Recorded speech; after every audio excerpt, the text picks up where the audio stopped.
Hi everyone, am I audible? Yes, hello. Hi, okay. So everyone is attempting SBL this time. If Yes, they first are of not December. attempting this time in December,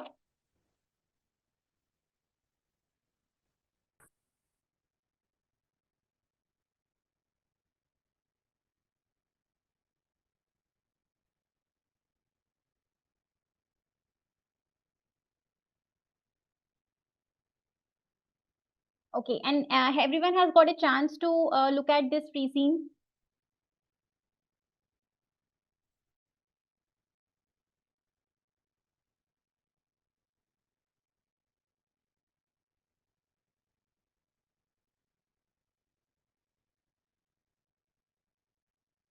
No? Okay, Hazarika, you are attempting this time? You're attempting, right? So you haven't seen the pre-scene yet? Okay, I can't make out. You are saying no for what and yes for what?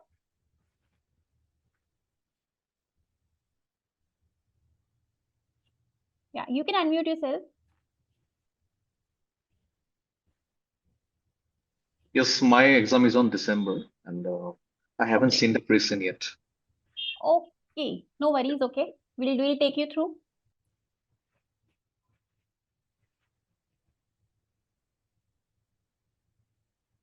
Okay, and everyone else has seen the pre-scene, right? No, even I have not got a chance yet. So I will Okay, either take a fine. look for the class or will attempt after the session. All right, okay.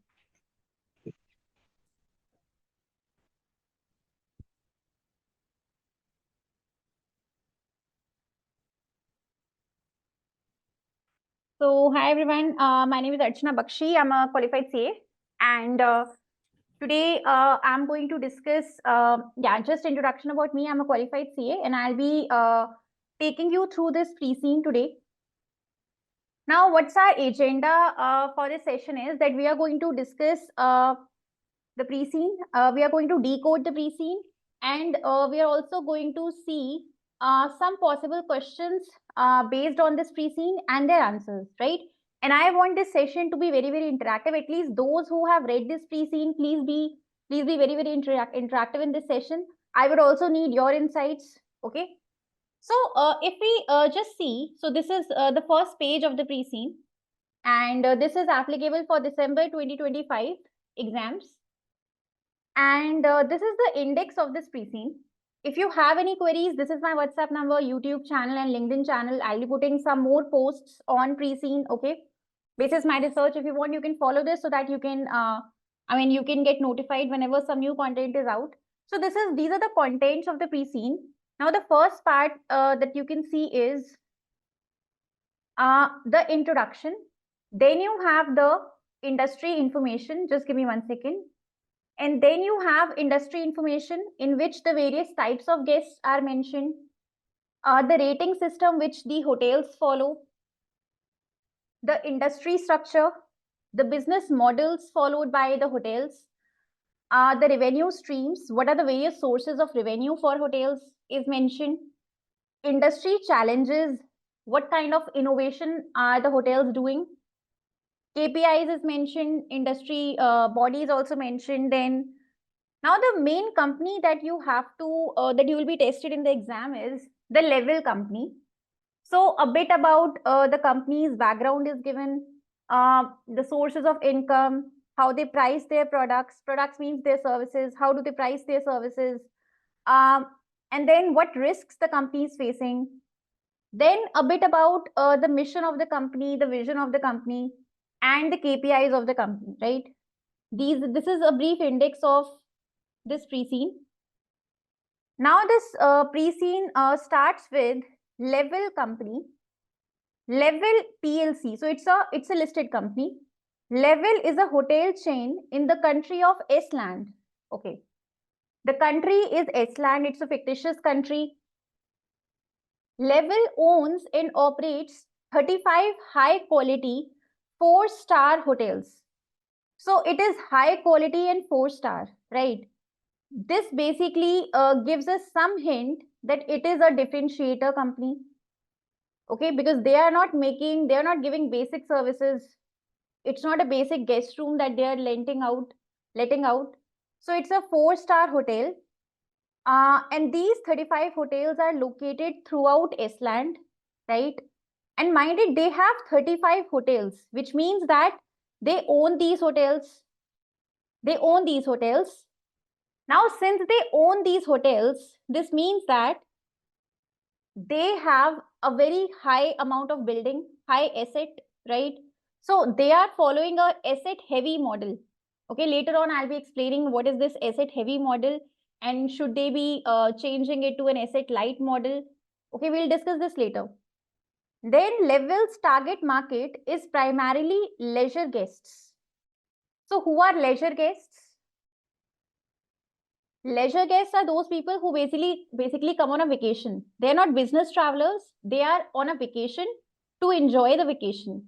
So we primarily serve leisure guests, not business guests, which means that if we have to increase our revenue in the future on the exam day, then another avenue for us is serving the business customers, right?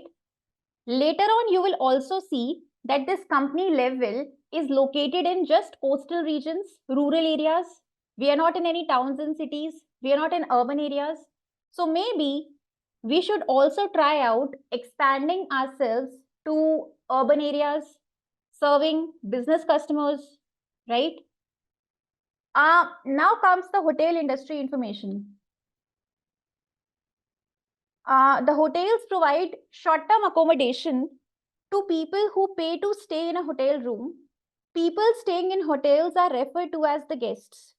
As well as providing accommodation, many hotels also provide additional facilities such as restaurants, bars, swimming pools, fitness centers. Fitness centers means gyms, spa, and beauty treatments. Now, mind it, the costs are very high. You know, if you open a spa, because you have to get a separate license for spa, and then you need special people who are licensed. They will give massages to the people, so they need special licenses, special trainings. So the costs are very high. So therefore, there are many hotels who are outsourcing these services. Okay, they are not doing it in-house, but getting it from outside.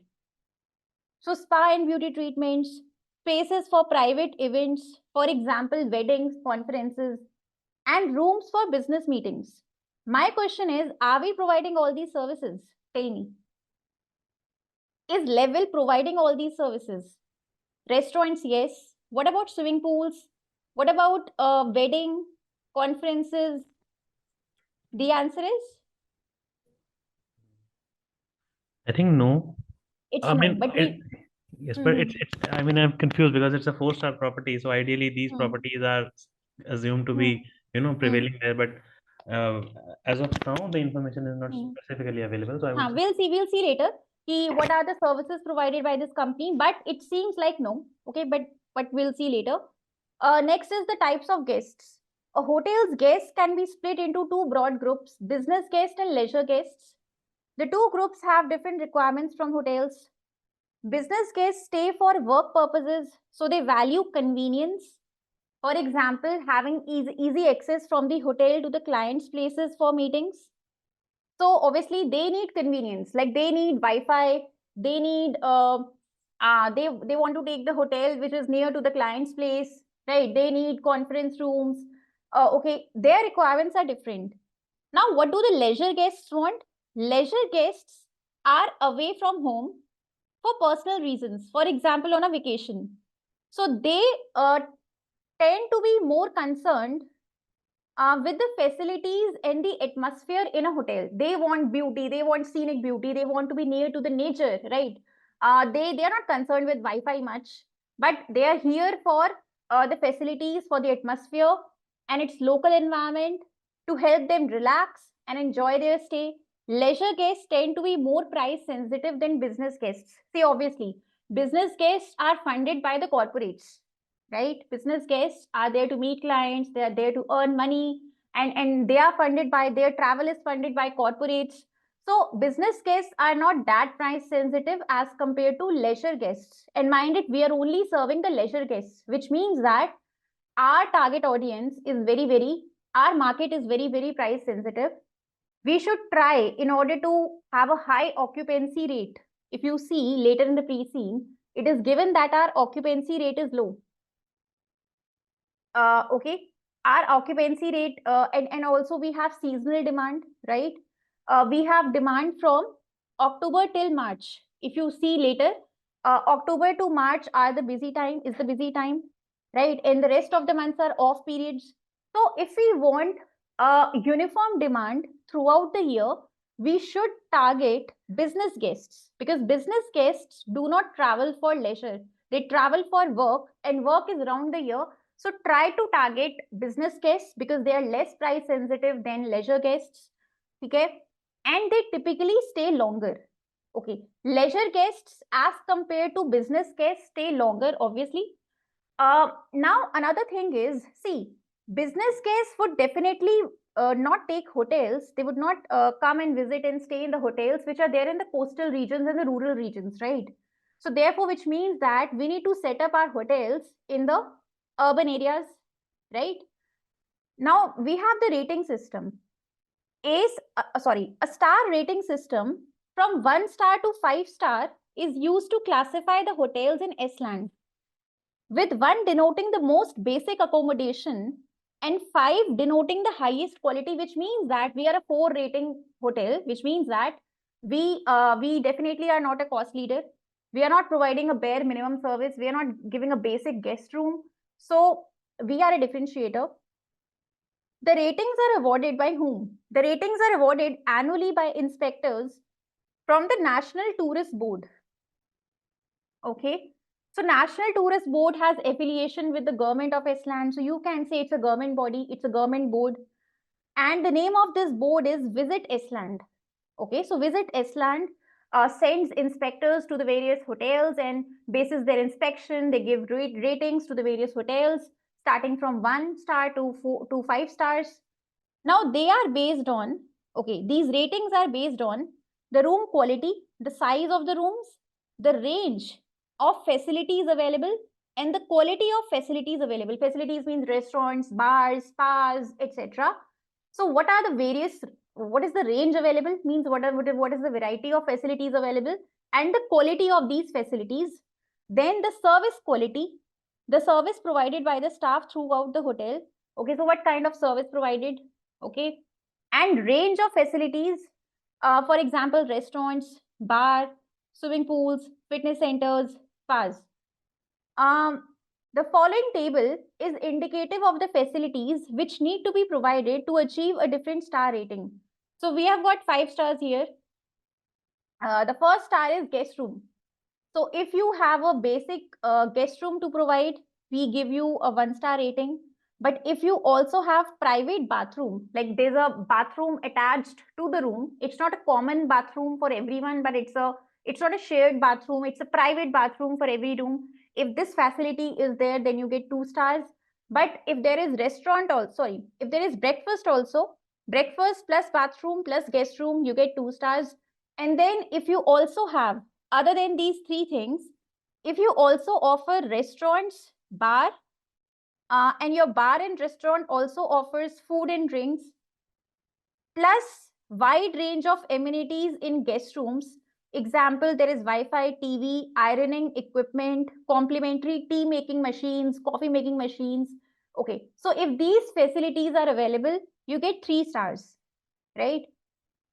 Okay, and other than this, if you're also providing leisure facilities for guests, example, swimming pool, fitness center, spa, and beauty treatments, then you get 4 star.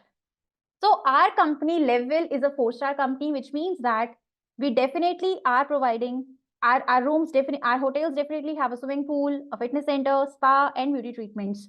What about weddings? No. No. We do not have any rooms for weddings.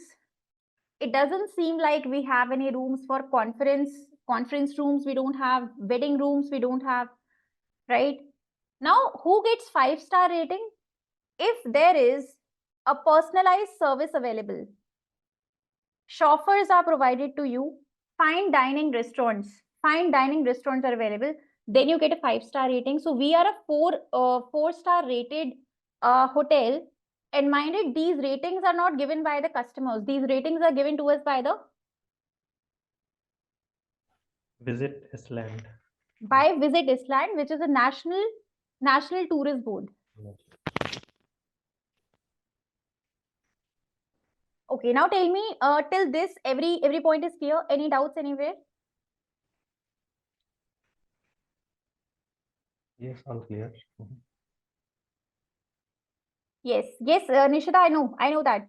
In the revenue, it is showing that we don't have any other services, but we'll see.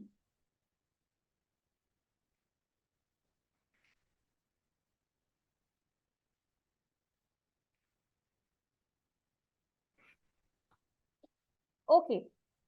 Now the prices.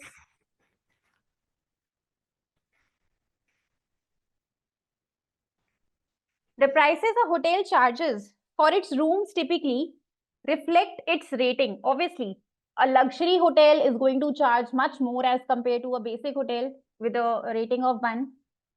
Industry structure. The hotel industry in Iceland comprises of a mix of hotel chains and independents.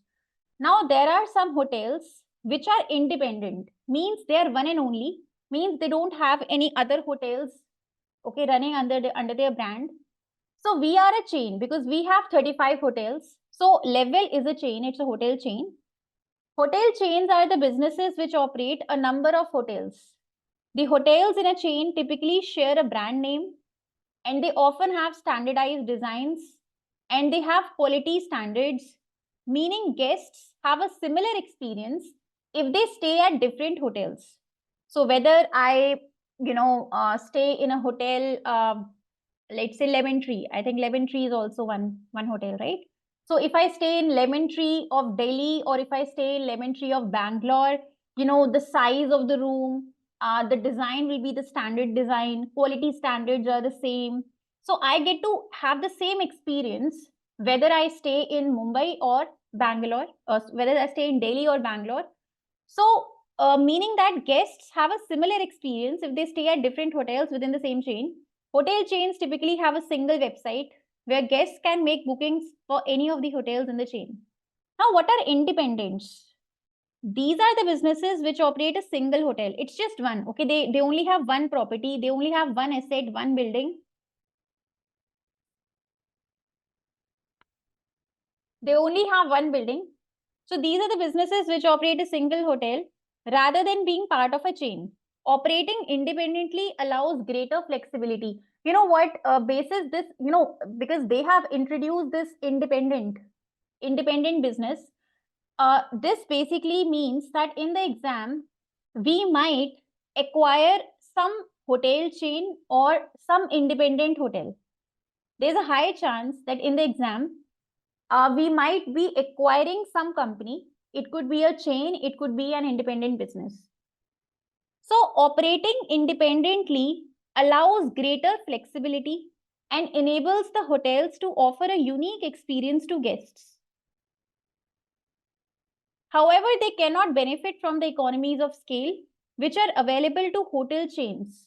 Almost all the hotel chains begin with one hotel. So usually, initially, every hotel, when you first set up the business, every hotel is an independent first, and later on they keep adding one hotel after another hotel and they become a chain. But everyone starts with a independent business. So they operate independently, they have greater flexibility. It enables hotels to offer a unique experience to guests. Okay. Independent hotels are a significant part of the market of Iceland, accounting for 48% of supply of guest rooms in 2024. So last year, out of the total guest rooms sold, now mind it, they're saying guest rooms. Out of the total guest rooms sold, 48% were supplied by independent hotels, which means that independent hotels cannot be underestimated. They are giving us a very tough competition. So if in the exam they ask you Porter's 5 forces, in Porter's 5 forces, one of the forces competition, right? Existing rivalry.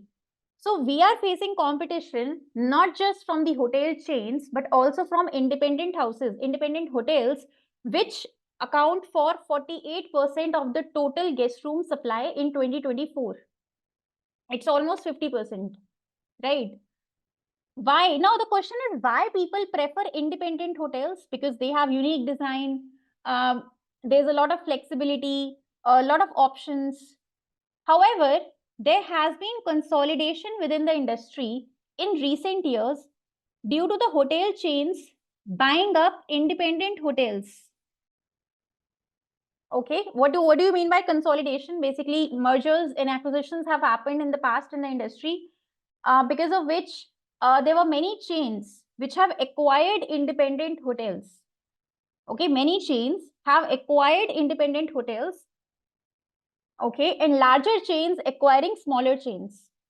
This is a signal we might also go ahead with the same, even though Level has done organic growth, right? So far, we haven't taken any help of any external partnering. We haven't done any joint ventures, franchising, or any mergers and acquisitions. But in the exam, we might go ahead with purchasing some company. It could be a hotel, independent hotel. It could be a chain.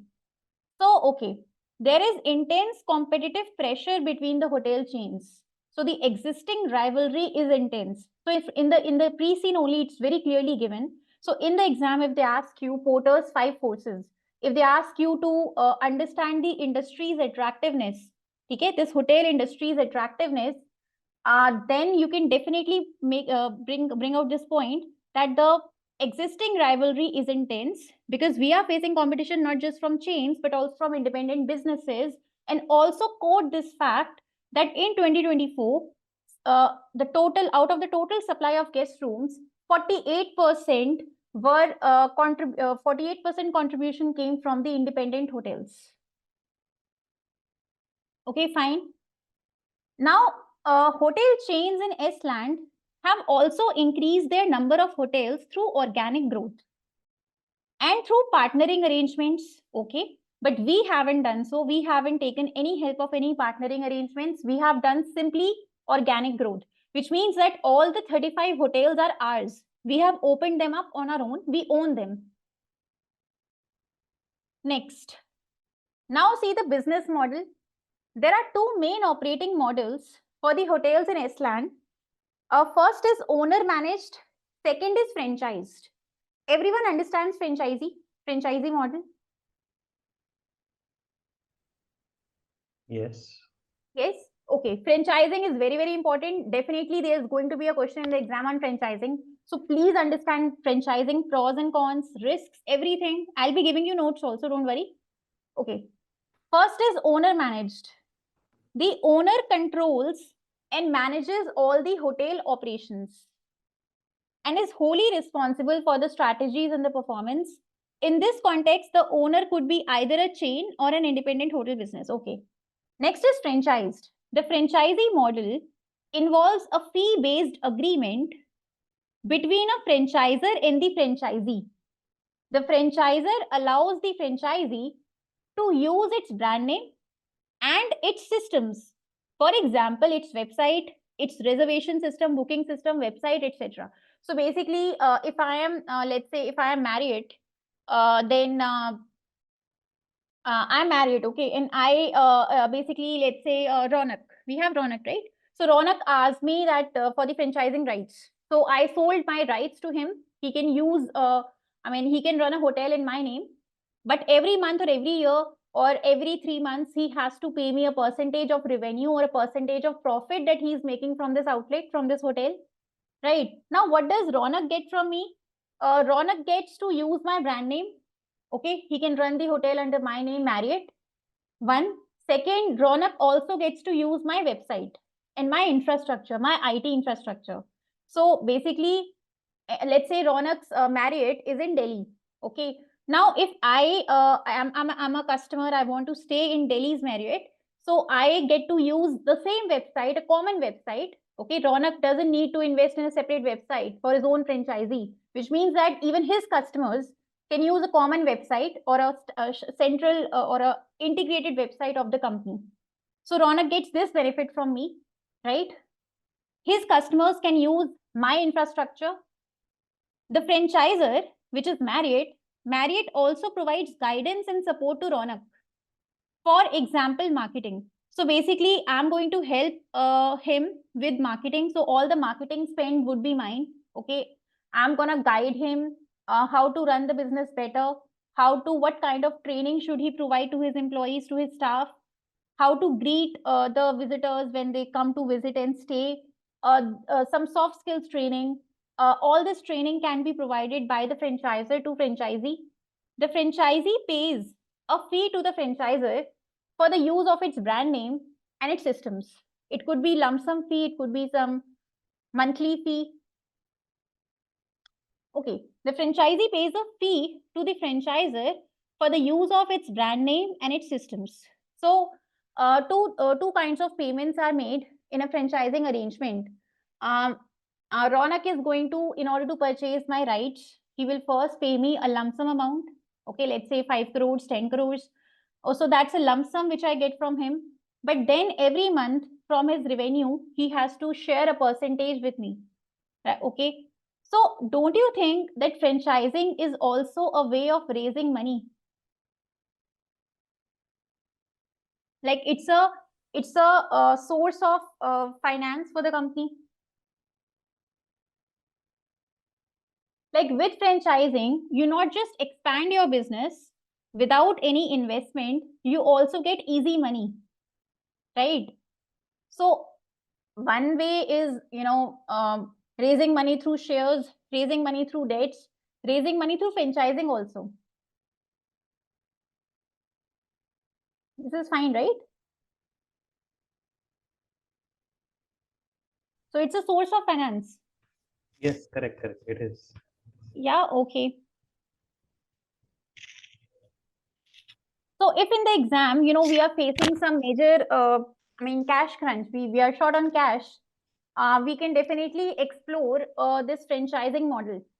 Okay, it will not just help us in reducing our expenses, because refurbishment is our major expense. So it doesn't just help us in reducing our expenses, it also helps us in raising money, and that too instant money, lump sum money. The franchisee owns the hotel building. So if I lend my franchising rights to Ronak, he is going to own the building. Okay, he is going to own the building, or if he doesn't own the building, he can lease it from a third party as well. The franchisee controls the day-to-day operations. Okay, the franchisee controls the day-to-day operations of the hotel. Fine. So Ronak is totally responsible for managing his staff, training his staff, paying salaries to his staff, paying the electricity bill, repair and maintenance of the building. But he has to follow the franchisor's standards around product and service quality in order to uphold the franchisor's brand. Definitely, if he's using the name Marriott, then he has to follow some protocols, some service quality standards, which I get to decide, and Ronak has to follow them in his franchisee, right?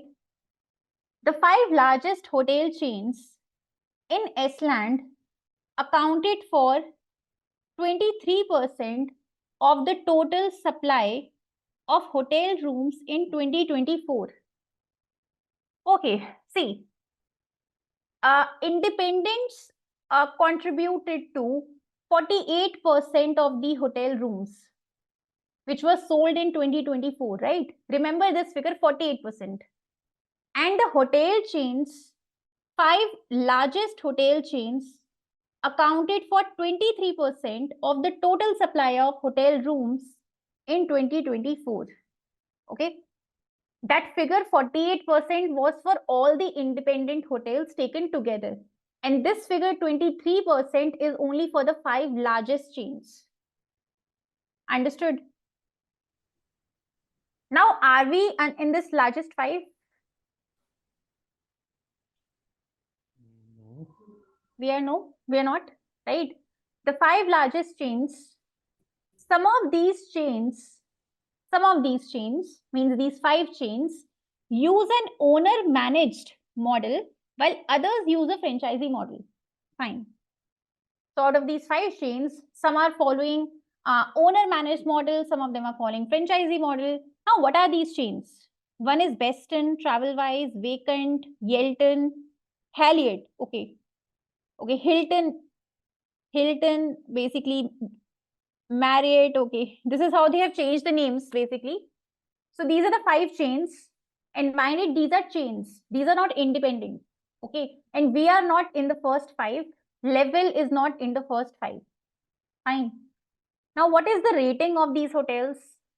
These ratings are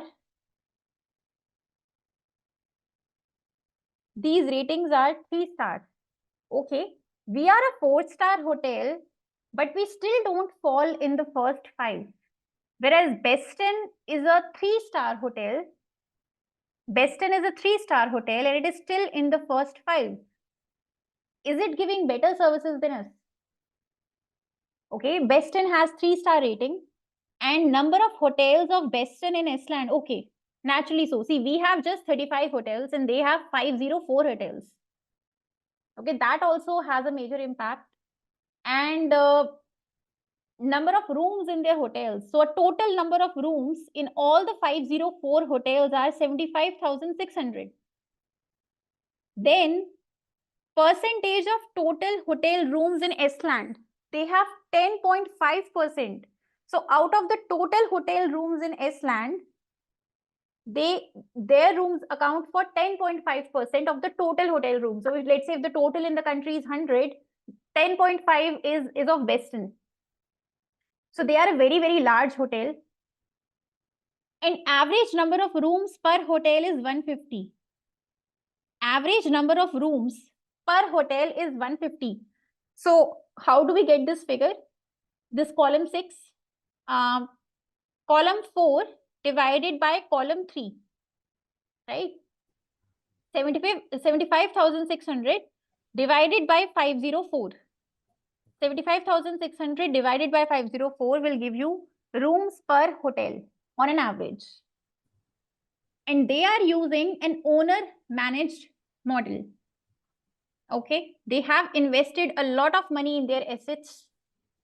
Next is Travelwise. Travelwise is 3-star hotel, 288 hotels in Estland, 40,320 rooms in total, and 5.6% of total hotel rooms in Estland, 140 rooms per hotel, and they are franchised model. They are using franchising arrangement.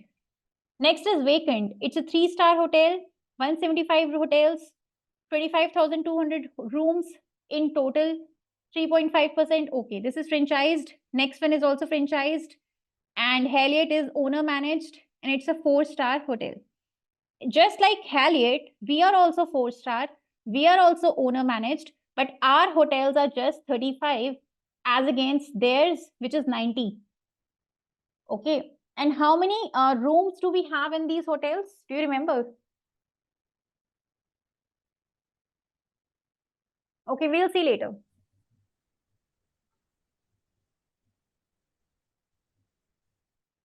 Okay, so these are the 5 largest chains of Estland, and these are not independents. Now with what we have, revenue streams. Although hotels generate the majority of their revenue from accommodation, food and drink sales are an important additional revenue stream. 4-star hotels in Estland typically generate 60 to 70% of their revenue from accommodation. Okay, 4-star hotels generate their revenues from 60-70% from accommodation, and this is known as room revenue. So the revenue which we make by selling our rooms, just the room, is room revenue. Food and drink sales account for between 25% to 35% of total revenue. Fine, out of my total revenue, food and drink sales are this. Other services, if you provide wedding service, business conference, spa, beauty treatments, that accounts for 5 to 10% of total revenue. Now we are definitely providing spa services. but we are not letting out our rooms for weddings and business conferences and business events. So if you see this rating given by the inspector, basically we are a 4-star rating. So we are providing a swimming pool, fitness centers, and spa and beauty treatments, but not weddings and business events and business conferences.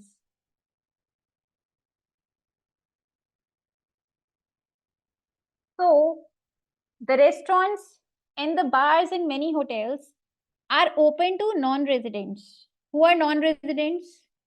Non-residents are people who are not staying in the hotel, but if they want to use a restaurant, they can definitely come and pay. So restaurants are open to non-residents, meaning people who are not staying in the hotel can still buy food and drink. Tell me, is Level open to non-residents? Level's restaurants, are they open to non-residents? No, ma'am. No. They are no. Absolutely no. So this is a point which we can definitely consider if we want to improve our cash flow. Okay, we should consider. In fact, we should try to make use of the make the best use of our infrastructure and our land and capacity. So why not welcome even outsiders to come and enjoy a meal, right? Ronak is asking, who is deciding the pricing, franchisee or the franchisor? Okay, you tell me. Tell me, in a franchising model, who decides the prices?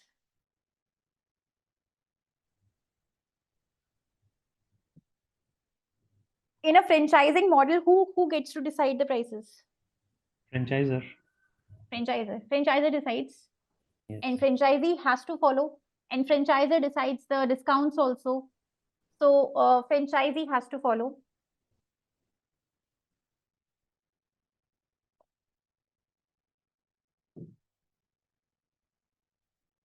Franchisor, right?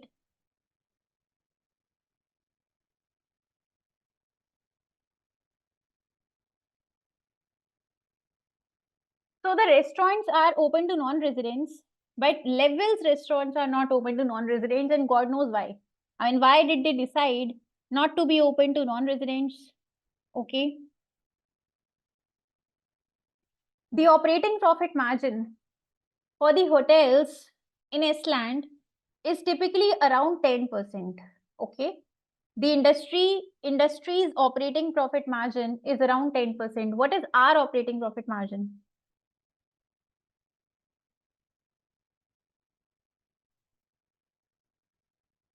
Yes. Tell me, what is our operating profit margin? Level's margins? Ma'am, it is 4.1 in 2010-5. 2025. Yes, sir. Yes, ma'am. Isn't it 2025. 13%? What I can 14.1. recall. Yes. 14.1. 14.1, which means that operating profit margin wise, we are very good, right? Despite inflation in Iceland, okay, despite the rising costs, our operating profits are better than the industry average, which means we are doing great when it comes to operating profits. So operating profit is profit after operating expenses, for example, salaries, utilities, repair and maintenance, etc. Now let's see some of the challenges faced by the industry, right? Okay, yeah, I just forgot actually. You know what? I had to tell you the agenda which I have kept for this session. So, yeah, let me show you. So basically, this is an index which I have created, okay? And these are the topics which I'll be discussing in the next session, or maybe some today also. So I will be covering 70 subtopics. I will be relating the pre-seen with the syllabus areas of SBL. So I've kept these questions like, should Level expand into urban areas? Okay, what are some problems which Level is facing? Should we shift from asset heavy model to asset light model? And what are the 3 asset light strategies which we can explore? I'll talk about it later. Mergers and acquisitions. And then, should we invest in yield management software? Should we do dynamic pricing? I'm just coming, someone sent it out. dynamic pricing. Then there is another term, tiered pricing. I'll explain you. Another term is big data. All of us know this. Talent management program. There's a high chance they will test talent management this time. And big data definitely is going to be tested. Franchising, there would be a question on franchising. Risk management, 50-50. Okay. So these are some topics which I have kept for the discussion. Okay, it's actually these are many topics, and this covers everything, your entire SBL syllabus.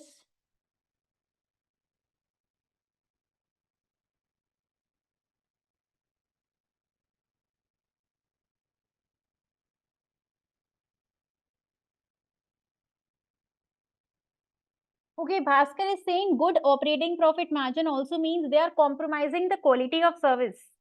Okay, are they compromising the quality of service or not?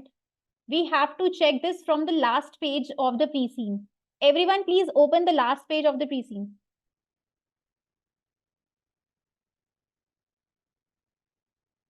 What is the guest satisfaction score? I don't think so. Our guest satisfaction score hasn't, it is just 4.3. Earlier it was 4.5, so not much of a difference. If I talk about my occupancy, no, I don't think so, right? But maybe they are underpaying the employees. Yes, they are definitely underpaying the employees. Our employee turnover is very high. Okay, our turnover is high. That is for sure, it's very high. There is a little improvement as compared to 2021. Like in 2021, the employee turnover was 41%. It has come down to 39%, but not much of a difference. Overall turnover is too high. Okay. So, yes. So now we are discussing the industry challenges. Okay. First is intense competition. Hotels in S-land need to find ways to differentiate themselves from the competitors in order to attract guests and retain guests. They need to differentiate themselves. This is a point you can use in Porter's 5 forces. And economic downturn. S-land has suffered from an economic downturn in recent years, leading to a fall in demand for hotel accommodation. Okay, we are facing economic downturn leading to a fall in demand, particularly from the leisure guests. You know what? Leisure guests are traveling less because they are price sensitive and they were impacted by economic downturn. Their purchasing power has gone down, their spending power has gone down. Maybe they are unemployed now, or the employment levels have gone down. And this basically also makes a very good case for Level to start serving business guests, because leisure guests are very price sensitive. More generally, volatility in the global economy alongside concerns about high inflation has reduced people's willingness to spend. Again, this has reduced the demand for hotel accommodation both in S-land and also in other countries. Okay, so if they ask you pestle question, this point you can use in the economy part, that the economy, it's a downturn, high inflation, spending power has gone down, and demand from the leisure guests has gone down. Next comes the rising costs. Hotels require regular maintenance and renovation to ensure they meet guest expectations and to comply with health and safety regulations. Despite the economic downturn, high inflation remains a problem in S-land and has led to increasing costs, including maintenance, renovation, and energy costs. Hotels' costs are rising, and because of inflation, their maintenance costs are rising, energy cost, renovation costs. So downturn means people spend less, lesser bookings for hotels, job losses in hotels, consequent job losses. When people don't consume my services, it leads to job losses in the hotels. Next is staffing. Hotels face problems recruiting staff and retaining staff. Okay. A question is expected on why should the companies invest in talent management? Anyone knows what is talent management program? Have you read it before? Okay, anyone who has already studied it from me? I think Ronak, you would know. Okay, what is talent management program and why should we invest in the same? It means having enough learning and motivational opportunities for employees, and also inculcating not for the employees, I mean among all the levels of management, so everyone feels motivated and contributing equally to the success of an organization. So there should be regular assessment of the learning modules, learning abilities, and the continuous professional development, we can say, All for right, at okay. all levels. Okay. Anyone else wants to explain talent management? Ma'am, talent management program is a type of strategic initiative in which you can also align the organizational goals. Like you can inform and you can along with your training needs. Like these employees would be more motivated because you can guide them about their career pathways, that this is the way they can be promoted. Even the hotel managers, they can be assigned some leadership roles, they can be trained to become, some leadership abilities can be developed. So overall, because of this continuous employee performance measurement and training them and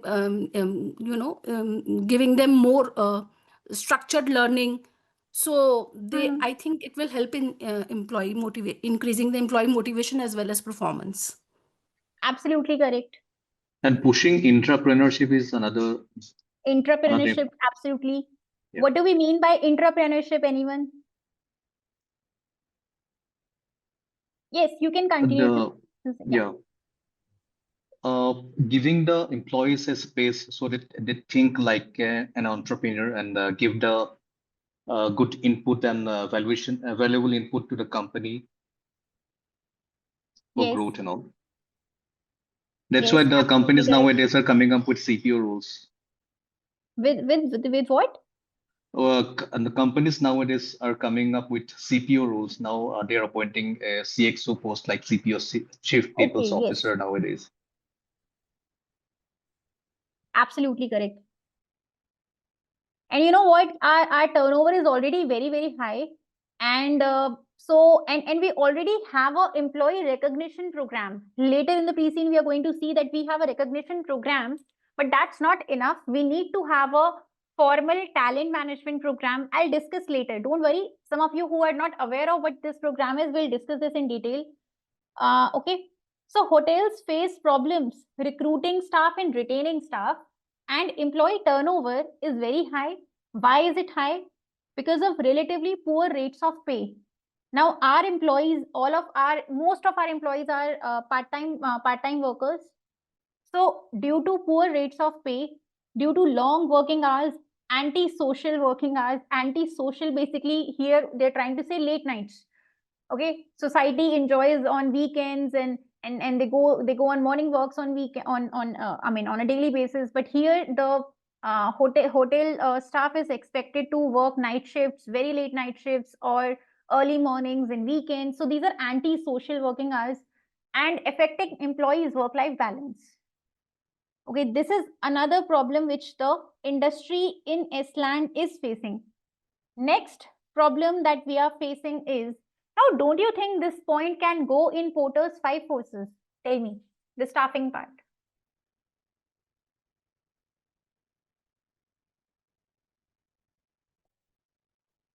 Yes. In Porter's 5 forces, tell me, yes, tell me.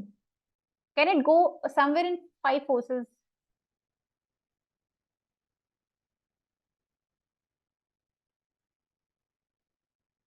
Yes. There is a bargaining power of supplier, right? Can it go there?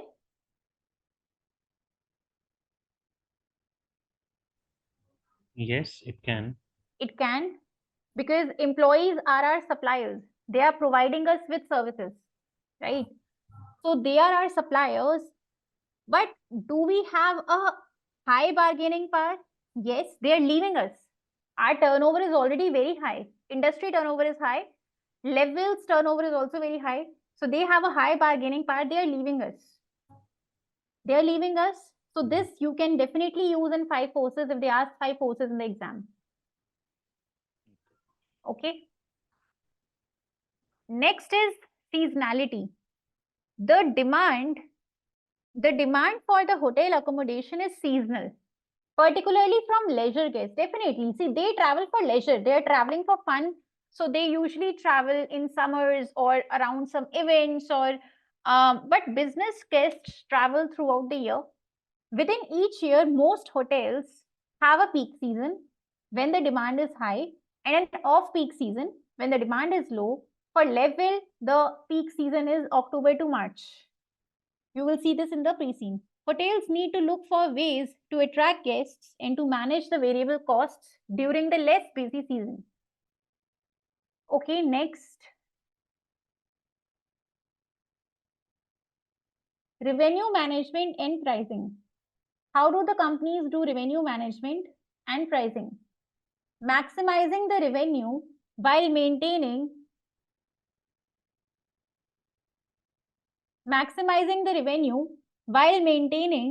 competitive prices. They need to keep their prices a bit low, or not low, but reasonable, competitive. So maximizing the revenue while maintaining reasonable prices is a constant challenge for the hotel businesses. Hotels need to find a balance between revenue and the occupancy.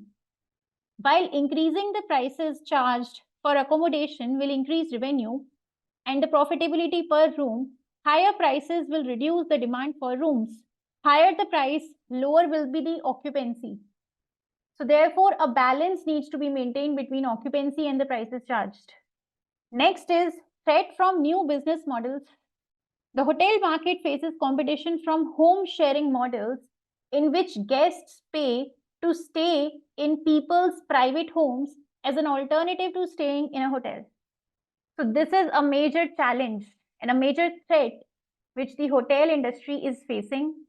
It's a non-traditional way of staying, and the growth of the home sharing services increases the potential supply of accommodation available, which could reduce the demand for accommodation in hotels. So this point can definitely again go in Porter's 5 forces. Tell me under which force would this go? Under which force would this point go? Threat of new entrants in the market. Threat of new entrants. Yes. Ronak is saying, okay, see, wait. Threat of substitutes. See, you can call it as a substitute. It can definitely go under threat of substitutes. Okay. And existing rivalry is already very high. Frankly speaking, it's a substitute. It's a substitute. It's not a new entrant because it's a different service. Okay. It's not a hotel. It's not a traditional hotel service. So it should not go in, threat of new entrants. It is better suited under the caption threat of substitutes. But in the exam, if you write it this way, they won't cut marks for this. Okay. Because captions don't matter much. If this is a good point, then they give you marks. But yes, it is a substitute actually. Because it's a different service. What is a substitute? Substitute means what? Substitute means a different product which serves the same purpose. Like tea and coffee are substitutes, right? But yeah, 2 hotels are not substitutes. Marriott and Radisson Blu, these are not substitutes. These are rivals. Okay.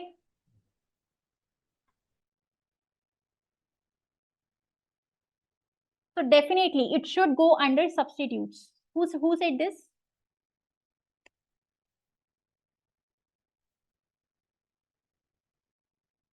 Threat of substitutes. Yes, because it's a new business model. It's not a traditional hotel business. Otherwise, it would go under threat of new entrants also. But here it is a substitute. Okay, next is sustainability. It's like hotel and Airbnb. Yes, absolutely right. In fact, this question is expected. You know what? Have you all done this highlight paper? Highlight paper, the past paper, which is also hotel industry, which also pertains to hotel industry. Ronak has done this. Who else have attempted this paper? Highlight. If not, please attempt this paper. You see, I'm not saying that the questions will repeat, but they might repeat. Maybe one question may repeat. But at least do that paper. Otherwise, ACC also knows that everyone knows that paper. So they may not, repeat a question, but better to attempt. How many of you have attempted this paper? Highlight. Other than Ronak, no one. Why? Is this available on the ACCA practice portal? Yeah, it is available. It is available on the portal. Khushi has attempted. Fine. Yeah, that's what I said. Who sent this message? Ronak. Ronak, I said this, na? There's a question, highlight paper. So maybe one question may repeat from there, because highlight also pertains to the same industry, hotel industry, and this paper is a past paper of SBL. So I will show you the questions, okay, once we are done with this lecture. You all have my number, right? Please note this number so that if I have to share something with you, I can share this. Maybe you can take a screenshot. 1 second. I will share that paper with you along with the answers. Okay, I'll WhatsApp you. You can just take a screenshot, please, because I'll be sharing everything with you here.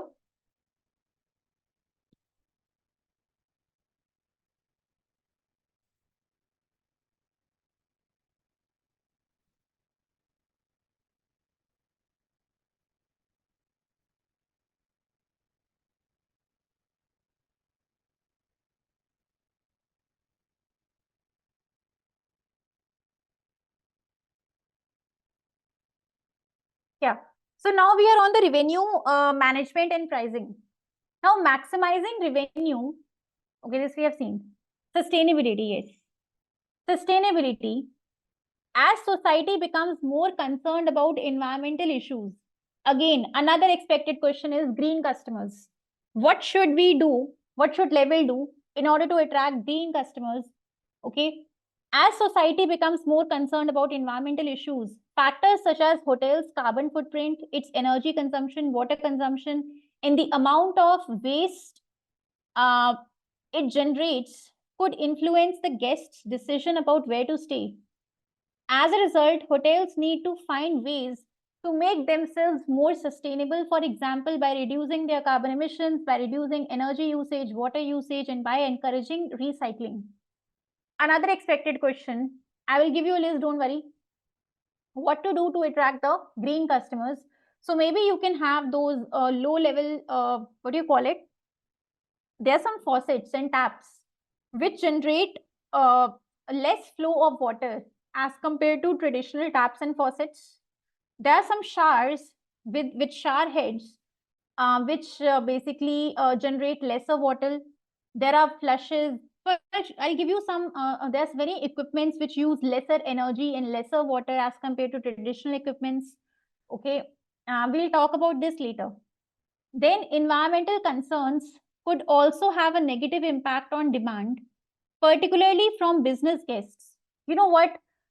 Corporates have an identity, right? Companies have an identity, and the companies have to, act responsibly because they are a corporate citizen. They ideally do not choose those hotels whose carbon footprint is high. So if I'm a company, I have my employees, I need to send them to a business travel to Chennai. So I would be choosing those hotels whose carbon footprint is the lowest. Why? Because I have an identity to maintain. Okay. I have a brand image. So therefore, hotels should also strive to reduce their energy usage, water usage, and should reduce their carbon footprint overall. Because if you want to attract business guests, you have to use a sustainable model. Okay. Leisure customers don't bother much whether your carbon footprint is high or low. But business guests, it matters to them. In order to reduce their own environmental impact, businesses are trying to reduce the amount of travel employees undertake. Okay, now tell me, can I use it as Porter's 5 forces? Businesses are trying to reduce the amount of travel that the employees undertake. For example, by holding online meetings rather than face-to-face meetings, these changes also reduce the demand for hotel accommodation though. Tell me, can I use this in Porter's 5 forces? What is it? Isn't it like a substitute?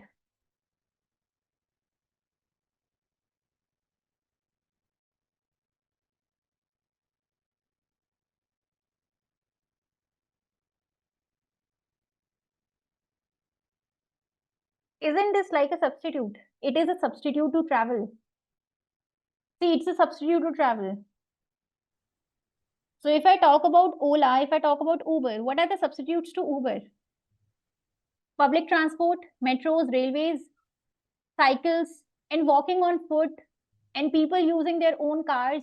All of these are substitutes. So even these online meetings are a substitute. Basically, it's a substitute. So if Porter 5 forces get tested, you can use even this point in threat of substitutes. Now comes another part, environmental concerns. Environmental concerns could also have a negative impact on the demand, particularly from business guests. Okay, we are done with this. Next is innovation and business developments.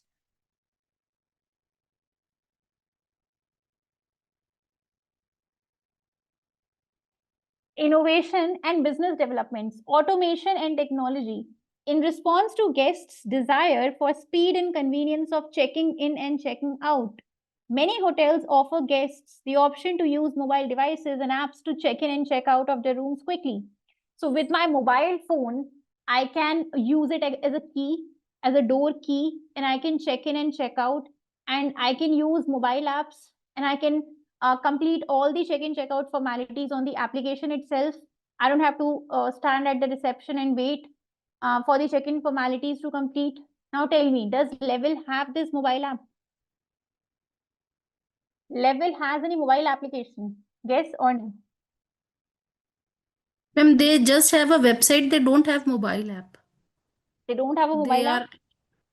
Okay. Ma'am, Anyone? they have Yes. a website. They have a website. Level has a website, but they don't have this app. What I have read till now is. Okay. Anyone has any other views? Do we not have an app?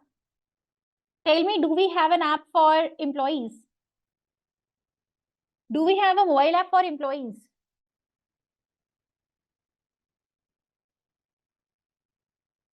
Yes, we do have an application for employees. So we do not have a guest facing app, means we do not have an app for guests, but we have an app. You know, Ola, Uber. Ola has a driver app and a passenger app. So the app that we use, it's meant for us. But drivers use a different app. Okay, if you check your Play Store also, na, you type Ola. So you will have two options. One is a driver app and one is a customer app. Fine. So likewise, this company Level, it has an employee app, but it doesn't have a guest app. Means if the guests want to engage with the company, they do not have a mobile app to use. But if the employees want to update something somewhere, they have an application, mobile app. So we'll discuss this later. In response to guests' desire, okay, so we do not have a fast check-in, check-out facility. Why? Because we do not have an application. So check-in and check-out is very time-taking. People have to stand at the reception, fill a lot of information about all the guests and show the Aadhaar card and ID proofs and whatnot. So it is very time-taking. So this check-in, check-out process is not smooth and speedy for Level customers, right? So this is an area of improvement. Hotel apps also provide guests with a convenient way to order services. So if I'm staying in the hotel room, I want to purchase a cup of coffee. I can simply go to the application. I don't need to call anyone. Okay, I can simply use the mobile app. I can order from there. I can check the menu from there. What are the various breakfast options? What are the various dinner options? I can choose all these services. So this again, we are lacking in this. We do not have this app. In fact, hotel apps provide guests with a convenient way to order services and to control the temperature and lighting in their room. So using this app, I can even reduce and increase the temperature of the AC or the thermostat, or I can change the lighting in my room. I can switch off the lights using this hotel app. I can switch on the lights. I can control the lights using this app. I don't need to manually do it with the remote. Some hotels also use chatbots, software applications powered by AI to provide guests with instant answers to commonly asked questions, for example, about local visitor attractions. So on these mobile apps, I can even speak to a chatbot, and the chatbot can answer my queries, very generic queries like what is there any local event happening? What is the best place to dine out? Is there any good gym available outside outside the hotel? So these basic queries will be answered by chatbot. Again, we are lacking in this. We do not have a mobile app. We do not have fast check-in, check-out because we don't have an app. And again, since we don't have an app, we also do not have this chatbot facility. Okay. Maybe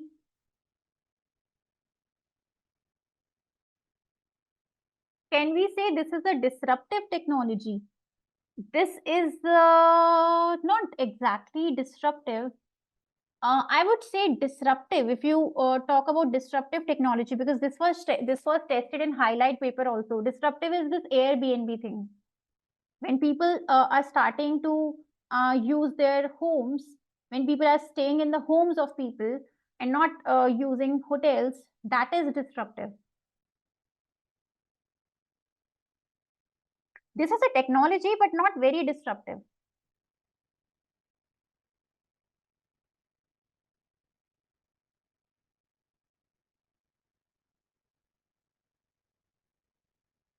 Okay, next. I can say another example of disruptive would be earlier if we had to, book hotels, we used to go to the tour and travel operators, right? And they used to book everything for us. But now how it happens, we visit online travel agencies, we visit booking.com and make my trip, and we visit the hotel websites and we book the hotels on our own. So that is, I can say, that is disruptive technology. The way we travel now and the way we used to travel 30 years back, it is very different. Earlier, we had to purchase a 10-night stay, even if I wanted a 5-night stay only, but they had a standard package of 10 nights. Okay, so options were less, flexibility was not available, and I didn't have the option to book through the website of the hotel or these online travel agencies like booking.com. But now we have so many options, we can do it on our own. So that is disruptive.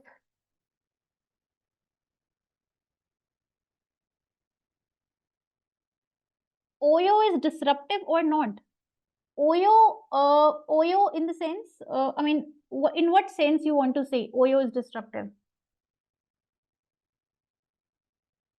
Like as technology. And the concept. See, OYO is not exactly disruptive because they are hotels only, right? They are hotels only. Like the concept is the same. OYO is not. And another example of disruptive would be Netflix. Like the way we used to watch movies before and the way we watch it now, this has changed. Earlier, we used to, whenever a new movie used to release, we used to buy the CDs, right? Or we had to go to the theater to watch the movie, or we could rent out the DVDs and watch it at home. But now we have Netflix. So Netflix has changed the way we enjoy blockbuster experience at home. It has changed the way. That is disruptive. Disruptive means it's a radical change. It's not a small improvement. It's a radical change. Like iPhone 16, iPhone 17, iPhone 18, that's not disruptive innovation. But yeah, landline versus smartphone, that is disruptive. Okay, when the business model changes radically, that is disruptive.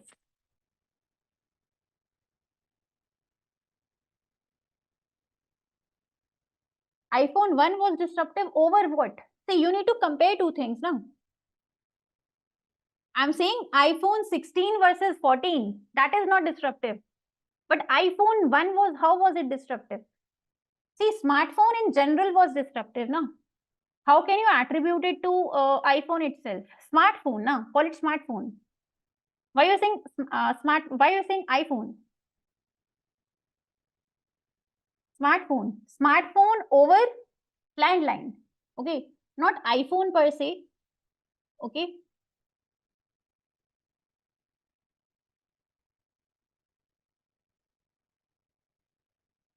Yeah.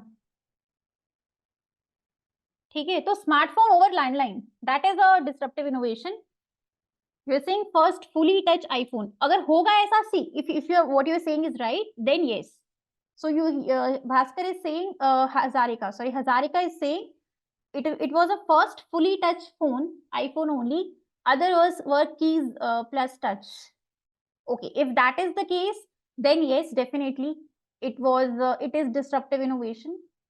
Okay, yes. In that case, yes. Fine. Okay, you're talking about India, or are you talking at the global scale?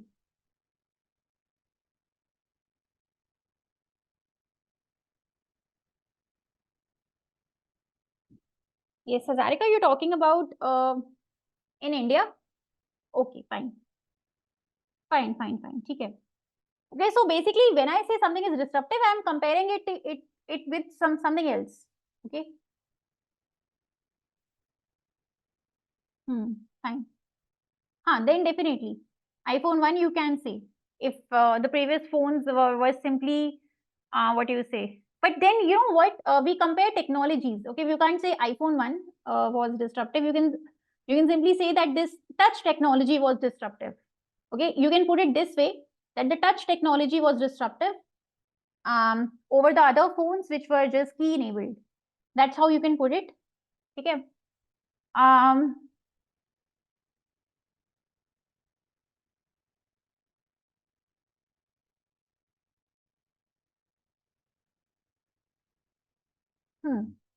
Okay, so I'm just reading the part in blue now.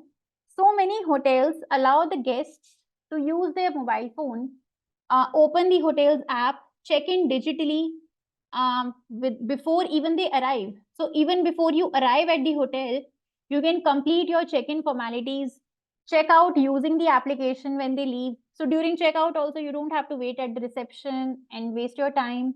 Sometimes even unlock their room with their phones. Okay, so with your phone, you can even unlock your room. No need for those physical keys. So that saves time. That's more convenient. Again, we are lacking in all this. Please remember this. We are not doing all of this. And that is why probably we are not in the top 5. Okay, that's why we are not in the top 5 maybe. However, the increased reliance on technology and the increased connectivity between hotels and guests highlights the importance of data security and cyber security.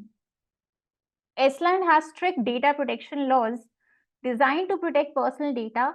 Companies who do not comply with these laws can be liable to fines. Again, if they test you pestle, this point can go under pestle. Okay, under the legal part, legal factors, this part can go that the data security, cyber security laws are very strict.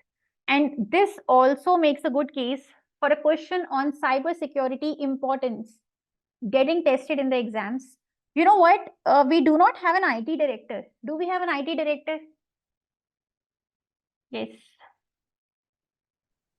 No, ma'am, we do not have IT We director. do not have an IT director.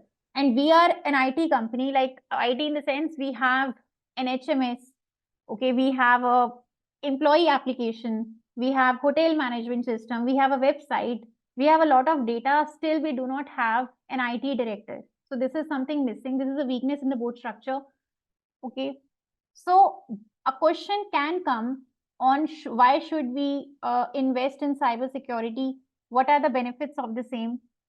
Okay. So another point which you can use to make your answer, make your case is that the cybersecurity and data security laws are very strict in Iceland, and we can face penalties and fines and lawsuits if our confidential client data gets leaked.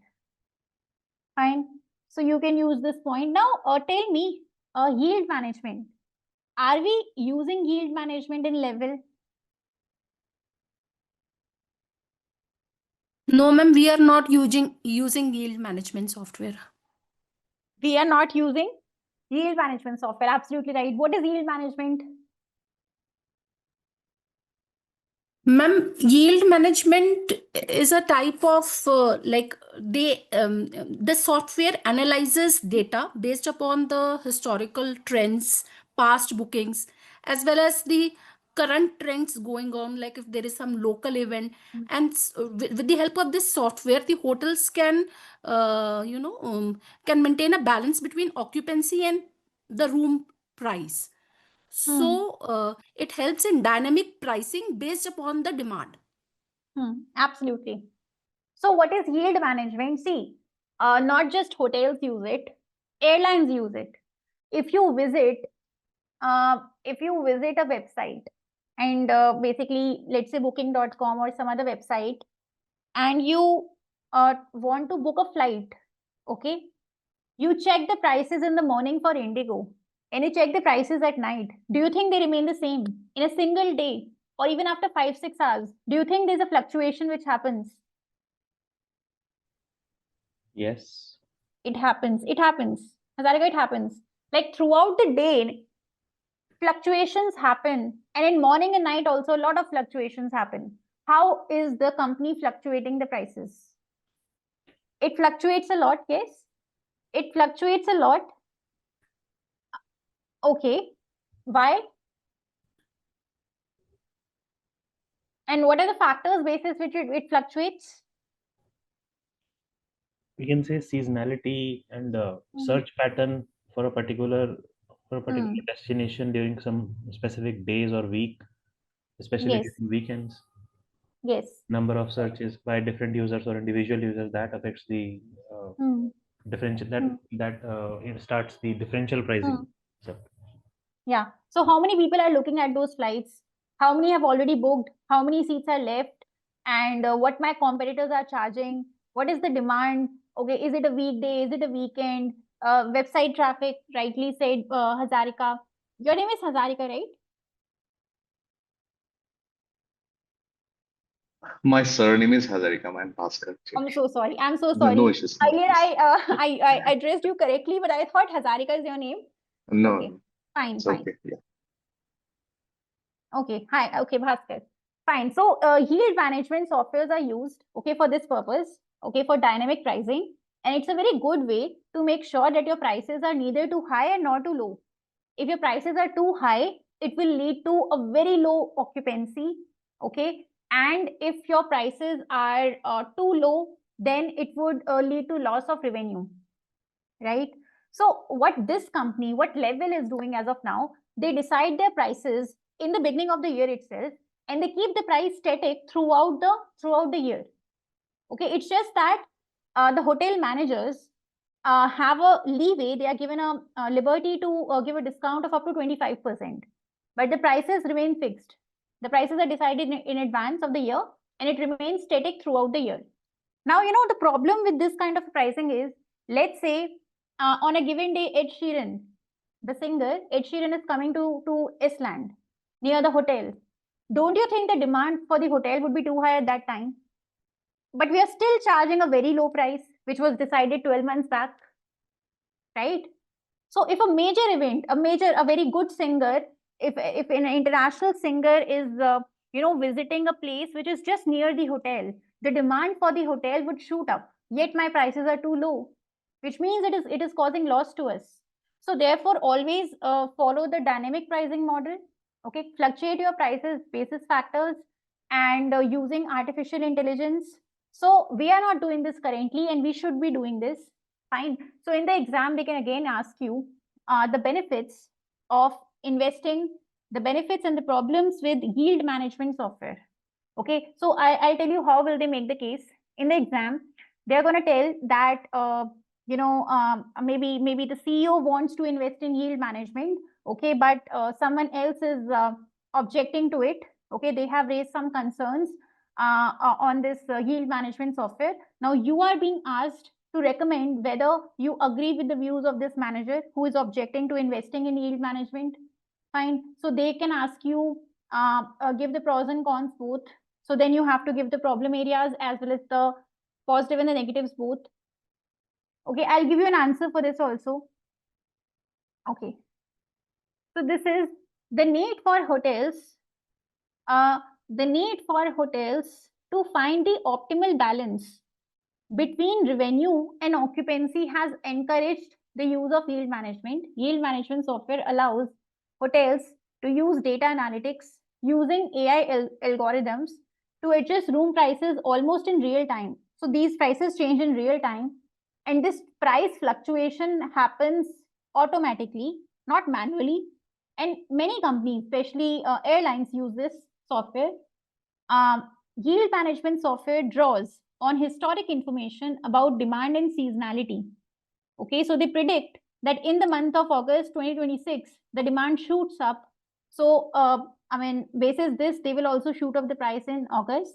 So they will, they will analyze the historic information, the past data, and basis this, they will fluctuate the prices alongside current factors to help predict the optimum price for rooms.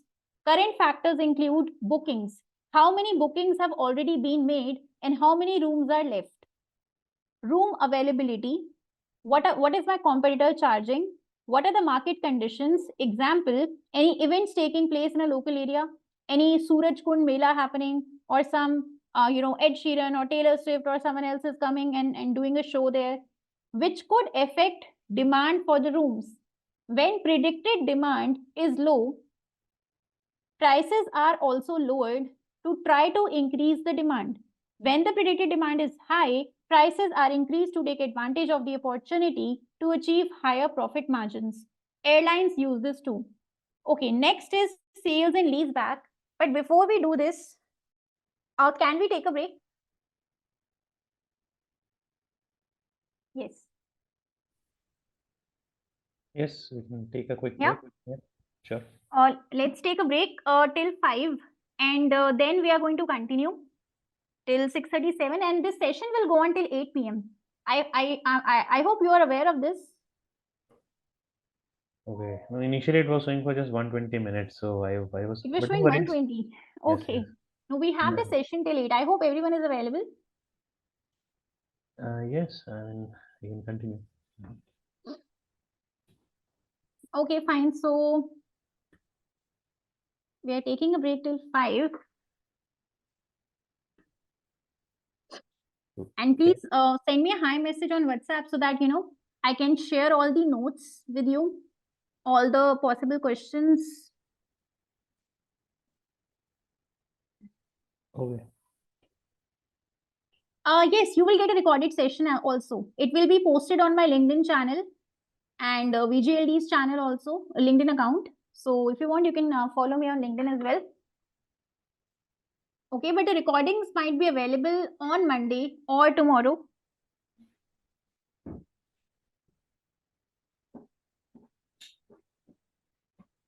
Yeah, but you can still send me a message so that, and so let's take a break till 5.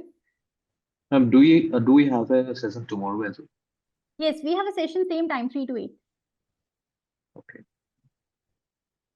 Khushi, you can send me a hi message. Okay, I'll see if we have to make a group or not, but at least I'll be sharing everything on my LinkedIn, YouTube, all the notes and the recordings also.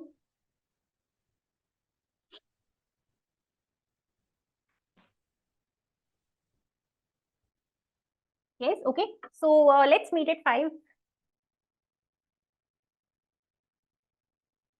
Yes, Preeti, I've seen. Yeah, thank you, thanks. All right, okay, can we start?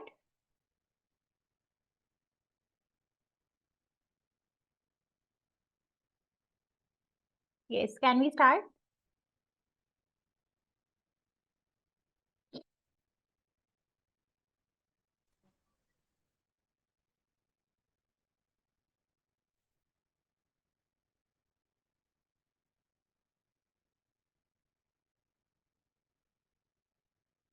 Yes.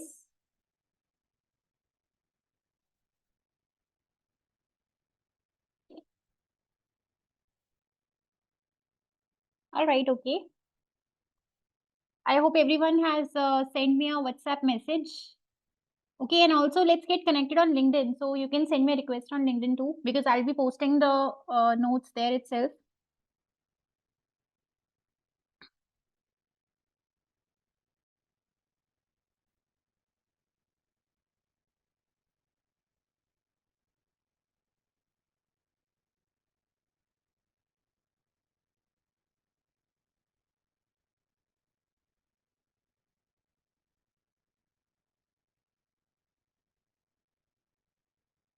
Okay.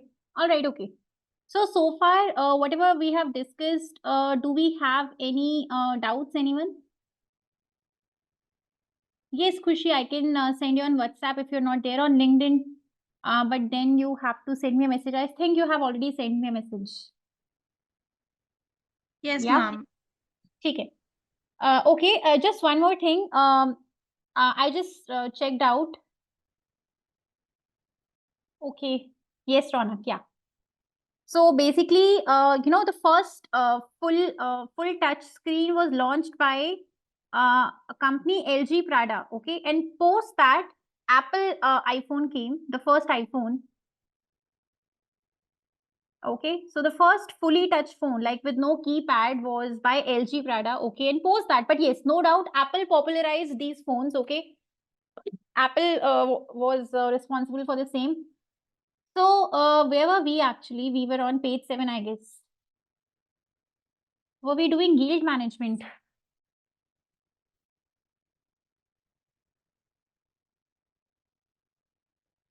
Yeah. So we had to start with sale and lease back. You know what? Sale and lease back, the mention about franchising, the mention about sale and lease back, and the mention in the pre-seen about this that we are doing refurbishment every 10 years. You know what? It is pointing towards a scenario that we are going to face some severe cash flow problems in the exam. And in order to fix this problem, we would have to use sale and leaseback and franchising. And there is another thing, which is management contract. I will be talking about management contract later, maybe tomorrow or maybe today, towards the end of the session. See, our operating margins are good. Okay.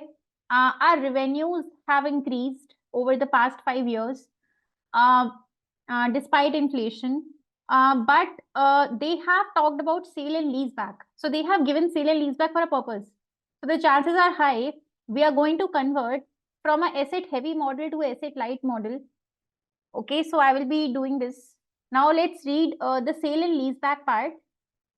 The challenging financial conditions in the industry have prompted the hotel companies, both the hotel chains as well as the independents, to look at financing options to boost their liquidity. An emerging trend in Estland is the use of hotel sale and leaseback arrangements. A sale and leaseback arrangement allows the hotel, which currently owns a hotel building, to sell the building to the new owner in return for a one-off cash payment. The new owner becomes the lessor now, then leases out the hotel building back to the hotel company for an agreed lease period, during which the hotel company makes monthly rental payments to the lessor. The hotel company continues to operate the hotel. At the end of the lease period, the hotel company has the option to either repurchase the hotel building, renew the lease, or stop using the building and return it back to the lessor. I hope this is clear, right? You have assets, means you have a building, you own building, you have 35 hotels, 35 buildings. If you want cash, you can sell these buildings to a lessor, and then you can lease them back from him and use it for a certain lease period. You can renew your leases as well. You can make the payment and repurchase the building back, or you can continue the lease, you can renew the lease, or you can stop the lease and you can return the building to the lessor. Okay, in this case, you get to operate the building, but the lessor is the owner of the building. You don't own the building, but you operate the building, you manage the building, right? Now, next is industry success factors. Does anyone know what is management contract? Any guesses what is management contract? So in management contract, what happens is that, let's say I have the building and I want to run a hotel in this building, but I don't have the brand name. No one knows me. So therefore, I ask Level, can you operate the building? Like, can you run the hotel operations in my building? I own it, but you are going to manage the hotel. You are going to do all the hiring. All the salaries of the staff would be paid by you. The standard operating procedures would be set by you. The quality standards would be set by you. Audits, everything would be done by you. I own the building and you get a share in the revenue. I also get a share in the revenue. So this is different from franchising. We'll discuss this in detail later. The difference between management contract and franchising, and how management contract is an option that we can explore. Okay. Next is industry success factors. Changes in the guest behaviors and expectations, competitive pressures, developing technologies mean that detailed factors which influence the success of a hotel business may change over time. However, the most important underlying factor which contributes to a hotel's success is guest experience. And we are not making our guest experience better. We do not have a mobile application for guests. We do not have a speedy and convenient check-in and check-out facility. So we need to improve on that. We do not have any chatbots because we don't have an application. A number of supporting factors contribute to guest experience. The quality of the accommodation, the comfort of the accommodation, hygiene of hotels, cleanliness of hotels, facilities available like restaurants, bars, spas, quality of service from the hotel staff, security, how safe we feel, convenience, for example, ease of booking and ease of checkout. So ease of checkout, not good for Level. And location and surroundings. So we are in good locations. We are in coastal regions. We are in rural regions. Okay, we have a good atmosphere, scenic beauty, but we are not in urban areas. More generally, strong branding and effective marketing and communication are important success factors. Okay, effective marketing and effective communication are important success factors, particularly amongst the hotel chains. Competitive pricing is also important due to the competitiveness of the hotel industry in Iceland. Are we doing competitive pricing? No. We have a fixed price. We have a static pricing model. We are not using competitive pricing because competitive pricing can be achieved the best with the help of yield management software, and we are not investing in yield management. Okay. So our pricing is definitely not competitive pricing. But you know what? Despite a fixed pricing model that we follow, our revenues are still increasing, and our operating margins are still good, better than the average, better than the industry average. So you know what? See, if by following this static pricing model, when our performance is so good, if we actually convert it to a dynamic pricing model, it will even increase further. It would improve further, right? So competitive pricing is something which we are not doing because it is sometimes it would prove to be very high prices and sometimes it would be very low. So the pricing is not reasonable because we are just fixing our prices in the beginning of the year itself. Now comes the KPIs. Hotels use multiple KPIs to measure and monitor performance. Some frequently used KPIs are shown below. First is occupancy rate, calculated as the number of guest rooms booked on a given day divided by the total number of rooms available for guest use. I have 100 rooms. Out of 100 rooms, 30 got booked today. So my occupancy is 30%. It is a measure of capacity utilization. An annual average occupancy rate above 70% is considered good for hotels in Iceland. What is our occupancy rate? Is it given somewhere? I think it is given. 77%. Okay. Where is it given? Last page. Okay, yes. Our 77%. Now you see, our pricing is not the best. We are not using any dynamic pricing, yet our occupancy is better than the industry's average. Yet our, what do you say?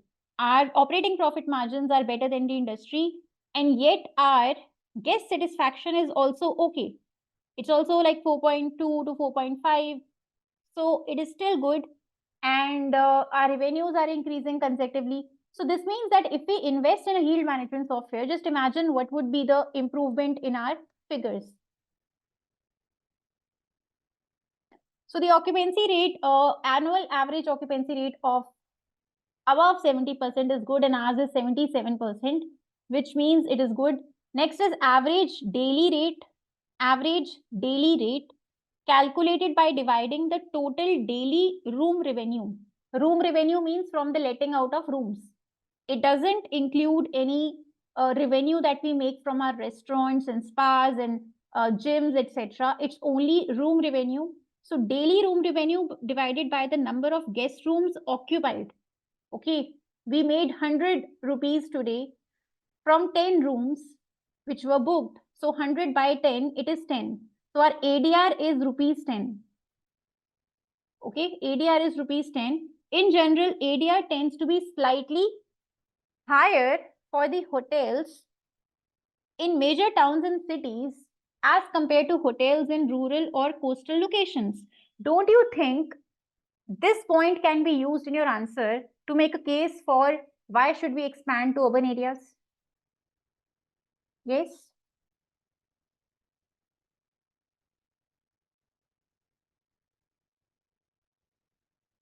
You can charge higher prices.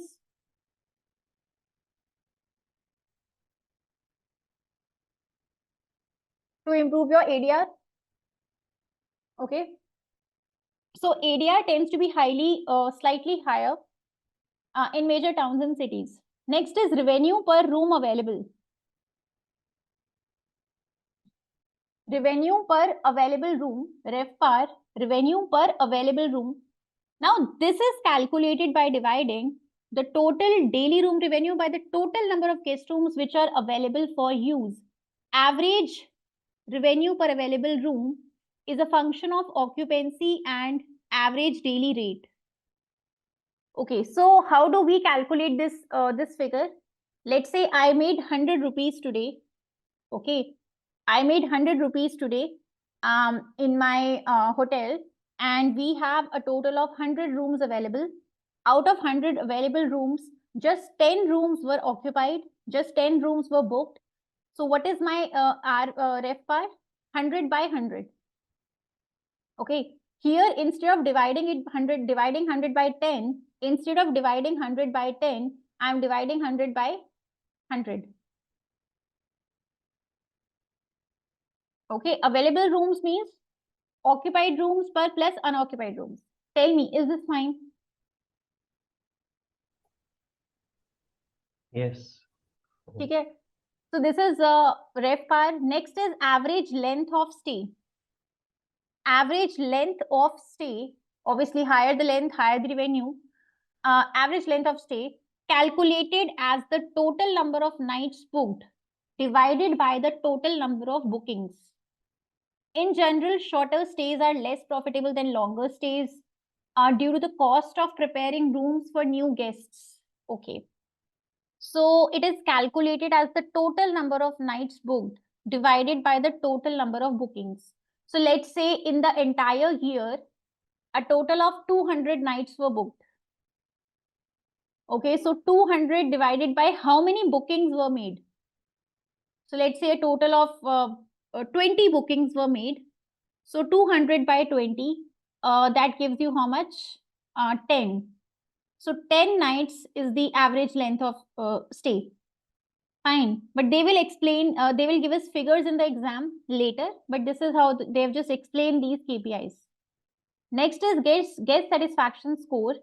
This is calculated as an average of review scores given by guests either directly or on the social media after staying in the hotel. Review scores are graded between 1 to 5, where 1 is very poor, 5 is excellent. Guest satisfaction score is a measure of the quality of guest experience. Okay. Now, this is not a rating of inspector. Okay, this is not inspector's rating. Inspector's rating is different. This is a guest satisfaction score. Okay. So that inspection which is done, maybe it is done once in 5 years, maybe once in 1 year, that we don't know. Okay, how often that inspection takes place by the inspection board, we don't know that. But obviously, it's not very regular thing. It would not be that regular thing. But this guest satisfaction score gives us a better picture of our performance. Okay, 1 is poor and 5 is excellent. And this is not rating, this is some guest satisfaction score. Then next is employee turnover, calculated as the number of employees leaving during a given period divided by the average number of employees in that period. I have 100 people, out of this 20 left. So this means 20% is my turnover. Our turnover is what? Our turnover is very high. How much is it? 38 to 41%. 39% precisely in the latest year. In the latest stages. Okay, this is high. This is high. Our turnover is high. Our operating profit margin is better than the industry. Our occupancy is better than the industry, but our employee turnover is very high. We don't know about the industry. Okay, but it is considered to be a high turnover. If you see the general turnover of hotels, it was, I think, 20-25%. I have to check, but yeah, it is a high percentage. Okay, next is industry body. Okay, now everyone understands Mendeley matrix.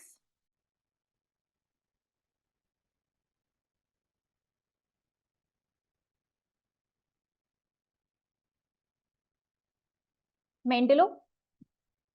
Like, have you learned this in your academy, like before?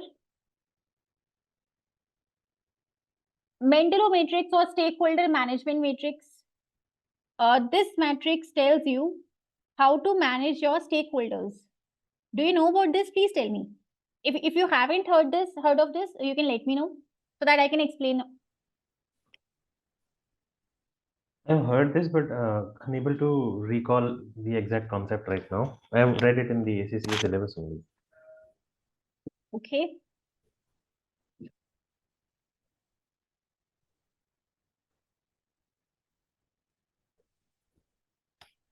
Fine. So, power and interest. Yes, Khushi, right? Ronak is saying yes, Ronak, correct. Yeah, so basically, what is Mendeley matrix? Mendeley is the name of the author who basically coined this term Mendeley matrix. And this matrix tells you how should we manage our stakeholders the best. Means how should we keep our stakeholders happy? Like not just shareholders, but every other stakeholder happy. What is the best we can do so that everyone remains happy? That is what Mendeley tells us. So Mendeley says that, every stakeholder is not to be taken equally seriously. There are some stakeholders which are very, very powerful, and there are some stakeholders which are not that powerful. There are some stakeholders which are very much interested in the affairs of the company, and there are some stakeholders which are not that interested in our business. Okay. So if I talk about customers, they have a high interest. They want to know what kind of facilities we'll provide them. They want to know what prices we would be charging from them. But when it comes to the government, no. Government has a very high power, but they're not much interested. Like as long as we are not breaching any law, as long as our ratings are good, like everything is, we are not doing anything illegal. Government doesn't have much interest in our business. So they, even though they have a very high power, their interest level is low. Fine. So Mendeley tells you that which stakeholder is very powerful and which stakeholder has more interest or less interest. And basis that, we have to consider the power of the stakeholders. We need to consider the interest of the stakeholders, and then we are going to decide how to serve them the best, how to make them happy, right? We can't make everyone happy, but we need to achieve a balance. And in order to know how much should we do for each stakeholder, we need to first know where these stakeholders stand. We want to know how much power they have and how much interest they have in our operations. So there could be a question on stakeholder management. Okay, we can't fulfill all the wishes and desires of every stakeholder because stakeholders' demands also conflict. Shareholders want high returns, they want low costs. On the other hand, employees want a higher salary, which will lead to higher costs and lower profits for shareholders. So there would be conflicts, natural conflicts between two stakeholders, but we need to arrive at a balance to make everyone happy, right? So this is what a Mendelov matrix is. Now there is no specific industry body for the hotel industry in Estland. However, Visit Estland was what? It is an industry body for tourism industry as a whole, and the hotel industry is a part of that. So in case in the exam, if they ask you to identify your stakeholders, you can say that our customers, our employees, hotel managers, Visit Estland, they are our key stakeholders. Our suppliers, the communities where the hotels are located, the environment, all of these are the key stakeholders for the company. So Visit Estland acts as an industry body for the tourism industry as a whole, and the hotel industry is a part of that. Visit Estland is a public sector body accountable to the national government. It is responsible for promoting tourism within Estland and marketing Estland internationally. So that is the reason why they are rating the hotels out of 1 to 5, so that we want tourists to be pretty clear that this is a 5-star hotel and it's a 1-star hotel. And we want to be very transparent with the tourists, and we want to increase tourism in Estland. And for this reason, we are doing inspection of the hotels and we are giving them ratings. So Visit Estland is also responsible for improving tourist services, and its hotel inspections form part of this role by acting as a quality control for the hotels. In addition, by using standardized inspection criteria, Visit Estland seeks to ensure that the star ratings provide a reliable indicator to guests of facilities and services they can expect from hotels. Okay. So this industry body, so in case they ask you to list down the stakeholders, this Visit Estland, this body is an industry body and it's a key stakeholder for us. Okay. Tell me about the power and interest. Now tell me, what do you think is the power and the interest of this Visit Estland?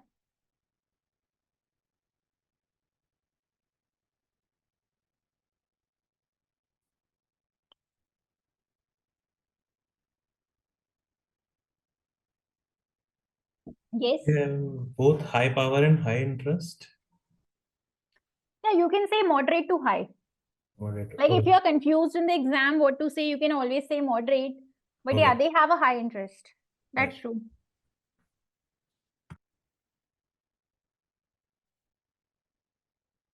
Yeah, Ronak, you know what? It's not a regular government body. See, if it is a normal government body, like a regular one, then they don't want anything from us. Okay, as long as we don't, breach any law or something, they don't have interest. So, but it is a body which is regularly doing our inspection. So they are interested in our business because they are responsible to get tourists to Estland. They are marketing Estland as a country which people should visit, which foreigners should come and visit. So they are very much interested. Their role is, just see the name of this body. The name itself is Visit Estland. They are actually much interested in what kind of services the hotels of Estland are providing. Okay. So in this particular case, this body has a high interest in our business. Else, otherwise, in general, government, no.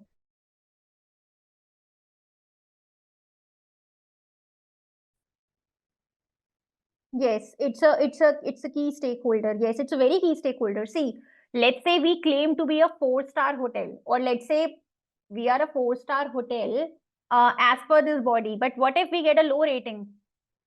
then our reputation would go down. We can't brand ourselves as a 4-star hotel. So it is definitely a key stakeholder for us.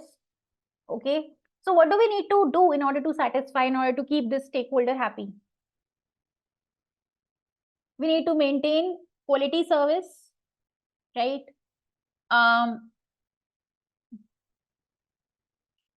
Yes, it's a key player, Meghna. Yes, it's a key player. So we just need to see, even if in the exams you don't remember it's a key player or what, it's okay.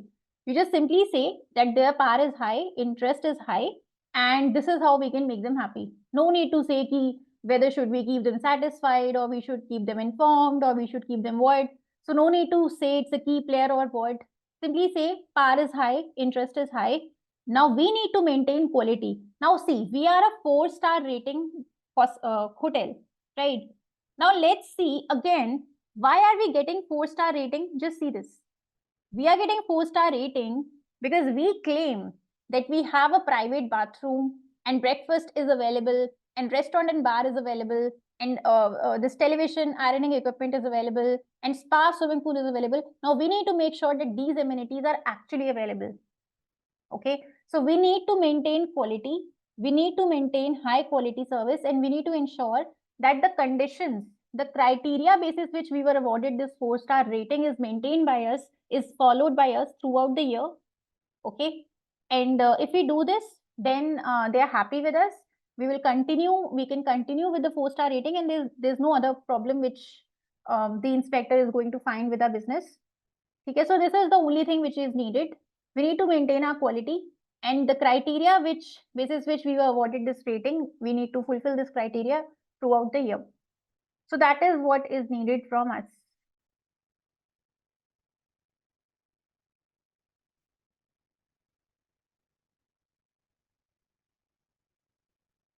Yeah, so this is how you're going to make them happy. And if there's a question on pestle, then in the legal part, this point can be explained by you.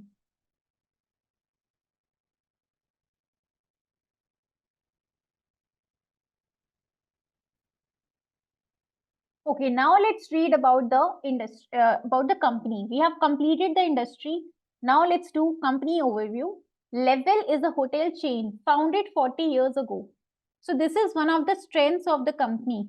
So if there's a question on SWOT analysis, you can always put this under the strengths of the company, that we are not a new company, we are not a startup, we are a 40-year-old business, which means we have expertise, we know how to run the business, and we are not new in the game. We are a 40-year-old company.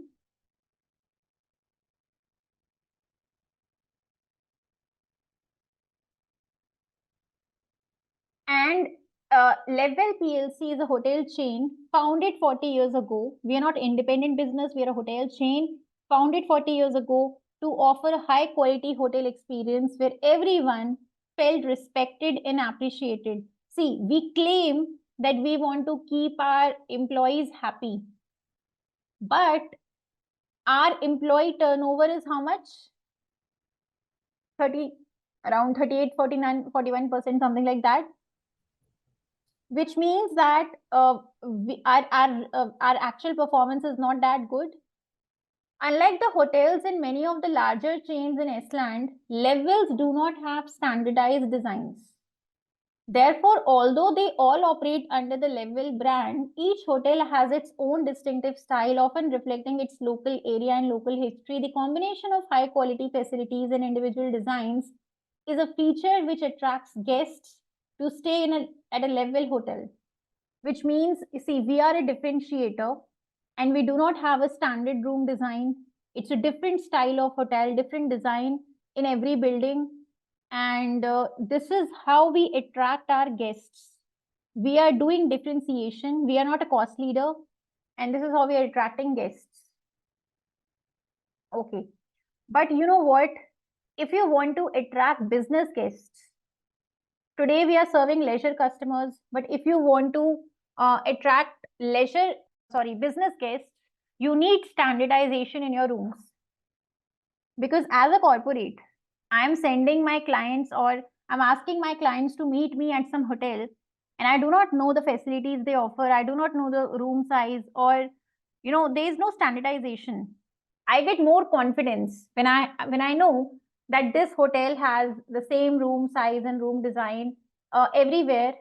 Okay, then I'll have more confidence, right? Because if I know I've visited the Marriott of Delhi and I want to visit my client, I want to meet my client in Marriott Bangalore. So I want to be sure and confident that this is the offering I'm going to get when I visit that property. So business travelers want more standardization. Okay, they don't want any surprises as compared to leisure customers. So the combination of high quality facilities and individual designs is a feature which attracts guests to stay at Level Hotel. You know what? If you really want to capture the business traveler segment, we have to invest in standard. In a hotel which has standard facilities. Okay, now I'm not saying that we need to do investment ourselves. We can use the franchising model to expand on and attract business customers. But we want to make sure that we get hotels in urban areas because we want to attract the business travelers. Levels 35 hotels are all similar in size. Okay, size wise they are similar, with approximately 80 guest rooms each. So how many total rooms we have? 35 into 80. What is it?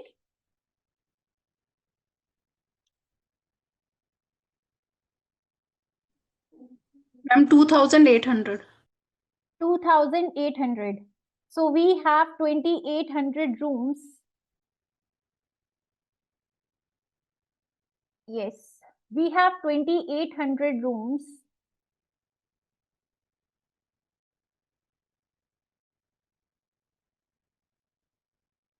Okay, 2,800.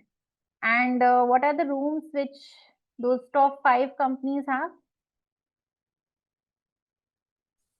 They have in thousands. The first one I think was having for 75,000 rooms globally.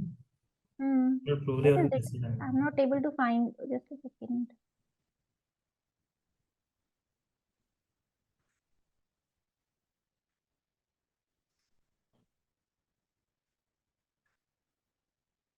Yeah, we have 2,800 rooms. And see, the highest, the largest hotel with the maximum rooms has 75,600 rooms, and we have just 2,800 rooms. So 2,800 rooms we have, right? Which means that if I just calculate the percentage, 2,800 rooms we have, and 504 hotels, number of rooms 75,600. So what is the total number of hotel rooms in Estland? The total number, just divide 75 by 600 by 10.5%. How much? 7,20,000. Okay, so we have 0.39%. Is this correct, right? These are the total rooms. This is calculated by Ronak. Please cross check. And this is 0.39%. 2,800 is 0.39% of total rooms available in Estland. Is this correct?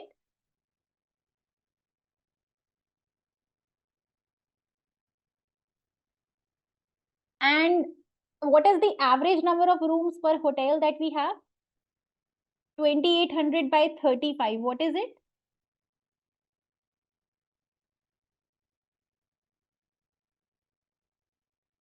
80. So we have 80 rooms per hotel. Please note it down somewhere. 80 rooms per hotel, 0.39% of total rooms available in Estland. So 0.39% is sold by us. And we have a 4-star rating with 35 hotels, total of 2,800 rooms. Do this calculation so that in the exam, you don't have to do this again.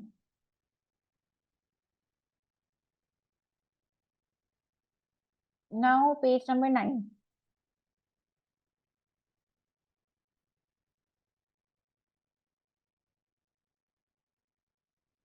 Yeah. So levels 3,500 hotels are all similar in size with approximately 80 rooms each in a restaurant, bar, leisure facilities for guests. Okay, we have leisure facilities for guests. What are these leisure facilities?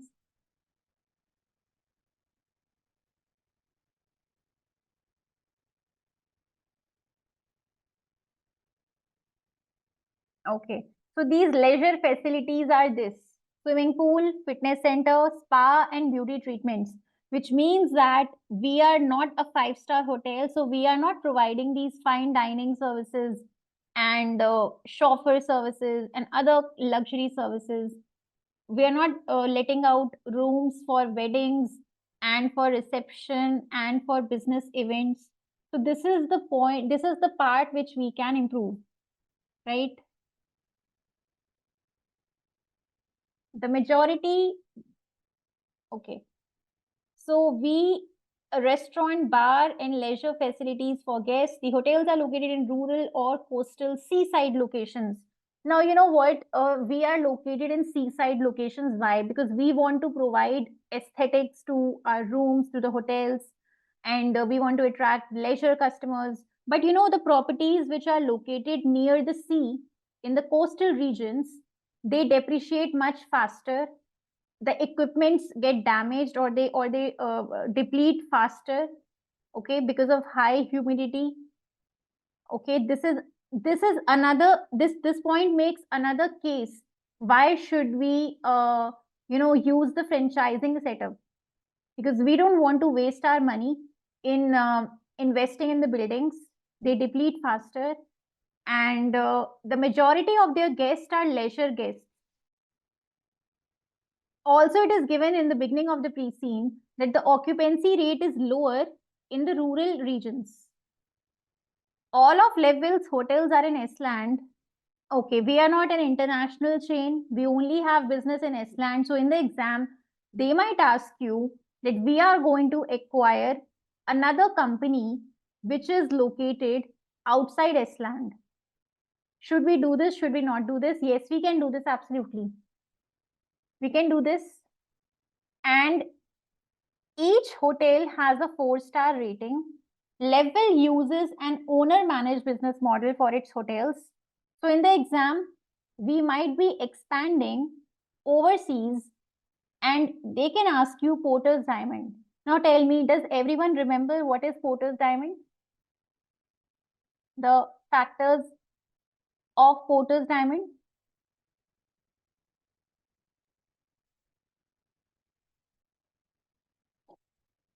Yes?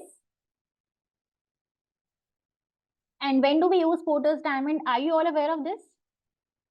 It's okay. If you don't know, you can ask me. I'll let you know. Ma'am, basically Porter diamond model is used like if some countries having some competitive advantage. For example, like if France is famous for wines because of the conditions present in that country, the natural resources, so and the supporting industries as well. So that is how I have read. Yeah, okay. Anyone else wants to explain? Or if you don't know, please let me know, I'll explain.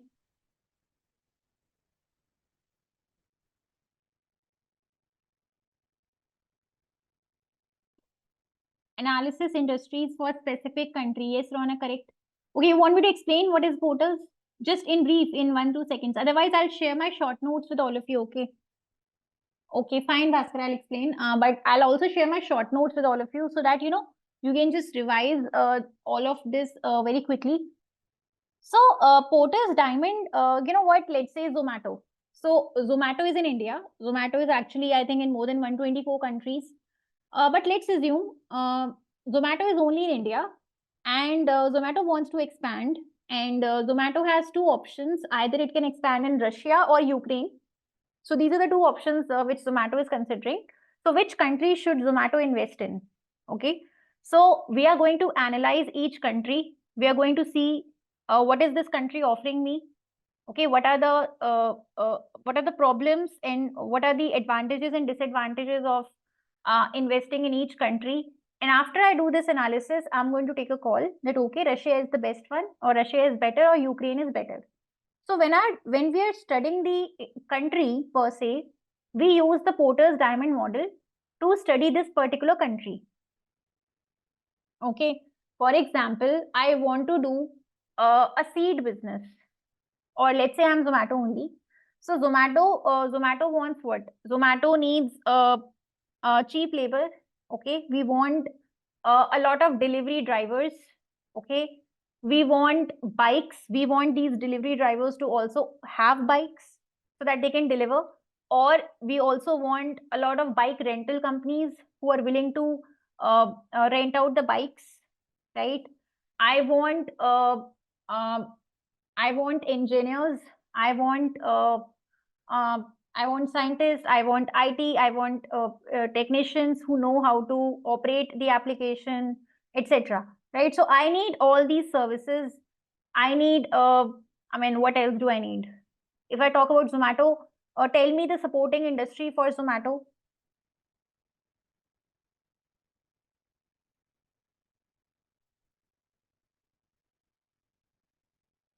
The supporting industry for Zomato.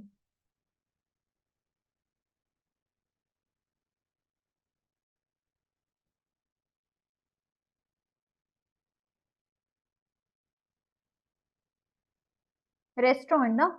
Restaurants. So we need a lot of food outlets, restaurants, cafes. Without that, I can't do my business there. Okay. I need internet. See, one most important thing is internet.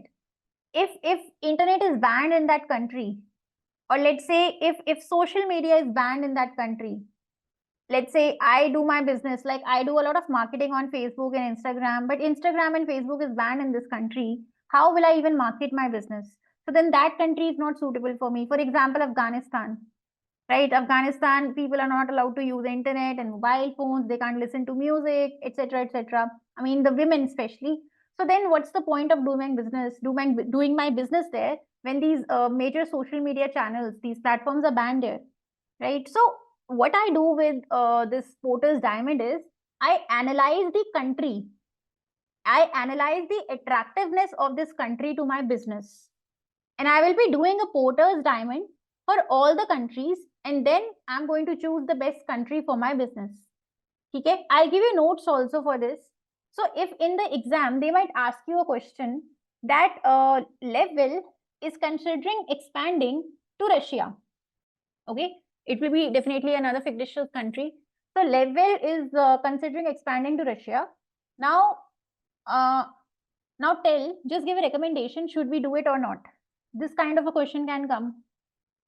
Okay. Or another type of question on diamond could be that level wants to do its business in Russia, but the CEO has asked us, before we invest in Russia, we want to understand why is level so successful in Estland? What are the factors which contributed to the success of this company in Estland? So then we are going to do a Porter's diamond analysis on Estland. Is this clear? Fine? Tell me, is it fine? Clear? Okay. So this question can come. Okay. You might be asked to do a Porter's diamond analysis for Estland or for some other country. And next is Level is a listed company and 80% of the shares are held by institutional investors. So which means that institutional investors are also a key stakeholder for the company. They have a high power. They have a high interest also. Next is company growth. Till date, Level has grown organically by opening new hotels itself. Rather than acquiring other hotel businesses, it continually looks for opportunities to increase the number of hotels it has. Level has a business development manager who plays a key role in identifying and evaluating potential sites for building and opening new hotels. For example, assessing potential guest demand and the factors which might attract guests to the local area, as well as the level of competition from other hotels. Now, you know what? Level has, it is given also Level closed 2 hotels 7 years ago because they were performing poorly and they were no longer considered profitable. Now, all of you, please tell me a business model basis which I can avoid this risk, that my evaluation of the site goes wrong. Right now, what is happening, Level's business development manager is evaluating the sites, checking whether they are fit for opening a hotel there, whether there is sufficient demand, whether this site will attract guests or not. Okay. Now, this is a risk which Level is bearing as of now, right? And this is the reason why 2 of its hotels didn't work and they had to shut down, because maybe this evaluation was not done properly and these hotels were not performing well. Now tell me, in order to avoid this risk, what can Level do? Like, not reduce, basically completely avoid. BCG, no, not BCG. Franchising, na?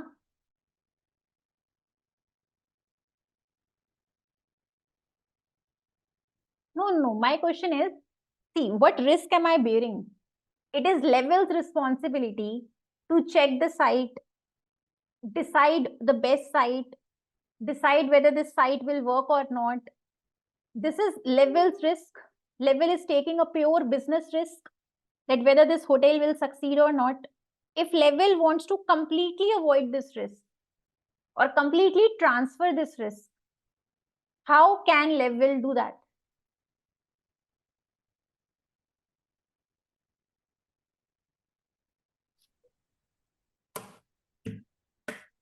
Is this Tara model which we should follow, the risk management approach? In Tara, we are transferring. My question is, how can we do this? By franchising.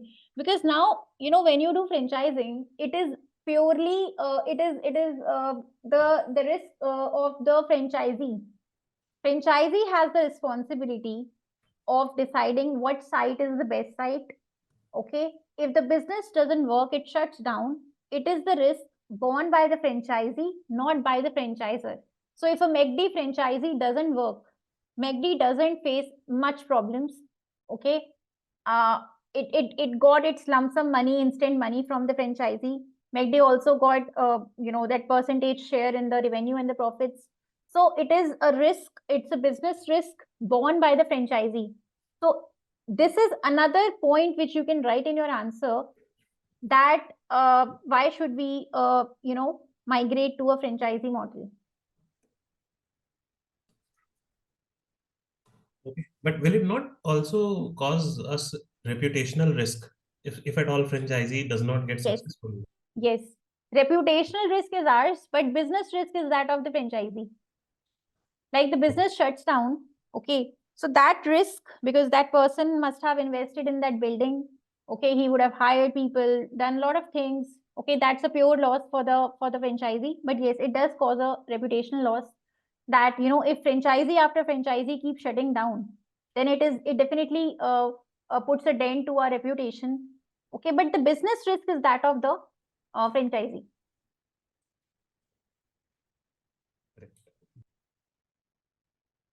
Okay, next is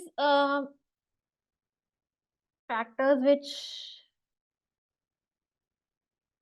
okay, despite Level's overall aim to continue growing, it closed 2 hotels 7 years ago because they were performing poorly and they were no longer considered profitable. Okay, now let's see the board structure. Now tell me, what problems do you see with the board structure? Yes, one by one, tell me. What problems have you noted down from the board structure? Okay, is it a balanced board? We have 5 executives, 5 non-executives. Okay, this is good. At least 50% of the directors should be non-executives. So yes, we have 5 executives, 5 non-executives. The chairman and the CEO must be separate. Yes, we do have a chairman who is separate than the CEO. The chairman must be ideally a non-executive director. He's a non-executive director. So we have a non-executive chairman, and then we have a CEO. We have 4 non-executives. Then we have the CFO, the Chief Operation Officer, Chief Marketing Officer, Chief People Officer. Okay, we have someone for marketing, someone for human resources, for operations and finance, but we don't have an IT director. Okay, we do not have an IT director. And, if you see our risk register now, this is one of the risks that we are facing. If you see the risks of the company,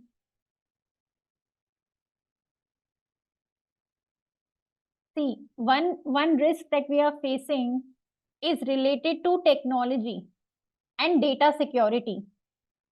The business is reliant on the availability of its website, security of its website, and performance of its website, and its critical business operating systems, in particular, the hotel management system.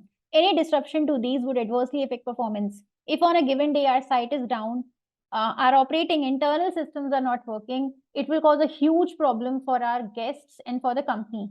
And then data security. We get access to a lot of confidential data of our guests. If this gets leaked out, again, it will cause us problems. Failure to comply with legal requirements or regulatory requirements relating to data privacy could result in fines and reputational damage and a loss of future bookings. Now, despite these two risks that we are facing, we do not have an IT director.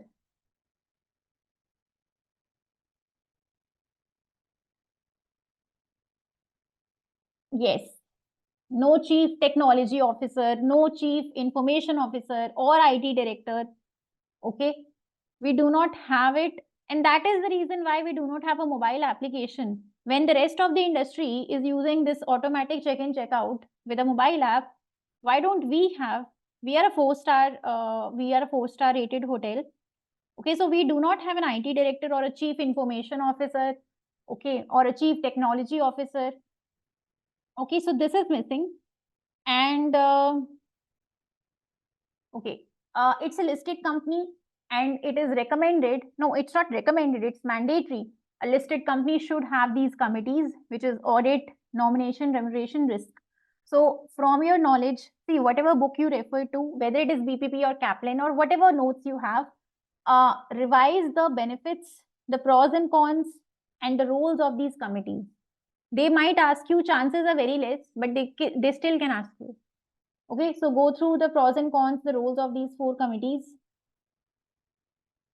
Level has an internal audit department which reports to the audit committee. So who should the audit department report to? The internal audit department should report to whom? Audit Is committee. it fine? Audit committee, no? Yes, correct. So this is also correct. You know what? They don't have any major problems in their board. The internal audit department monitors the effectiveness of Level's risk management processes and its control environment. Internal audit's remit includes financial issues, financial issues, operational issues, and it makes regular inspections of Level's hotels to review their compliance with internal control procedures. So basically, when it comes to IT, it is internal auditor's role to also do IT audit. Okay, so basically they are not placing much focus on IT. We don't have an IT director, and even the internal auditors are not doing IT audits, checking whether the website is working, any bugs are there, some other problems are there. So there's no special mention of any IT audits in this. Now, what are the various sources of revenue for Level? We enjoy 62% revenue from room revenue. Food and drink is 33%. Although we can improve our food and drink revenue if we also allow non-residents to dine in our restaurants. Presently, we are not allowing non-residents to do it. If we do it, we can improve this part. Other sources are 5%. For example, spa, gym, fitness center, beauty treatments. Okay, so these amount to 5%. Now, you know what I feel? These spas, etc., actually they incur a lot of cost, lot of fixed costs. So maybe this part, we are anyways not making much income from here. This part can be outsourced. Okay. Okay. So some of the services can be outsourced, and let's not do it in-house, because anyways, we are not making much revenue from this. Okay. We are not making much revenue from here. And also, if we want to serve our business customers definitely won't be taking beauty treatments, right? They are here for business. So they won't be taking spa or beauty treatments, or they don't even have time to gym because they do very short stays. So maybe we can outsource some of these. Okay, I'm not saying that we should completely do away with these services. Why? Any guesses? Why should we stop these services altogether? Yes.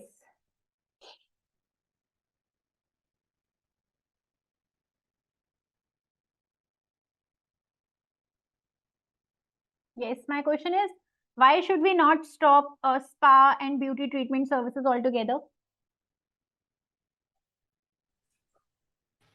Otherwise, the penalty cost would be high. Penalty cost. Penalty cost, as in a guest would not be encouraged to book a stay with us because we are not offering these facilities. Okay. We are branding ourselves as a 4-star property. Yeah, our ratings would go down. Yes. The rating by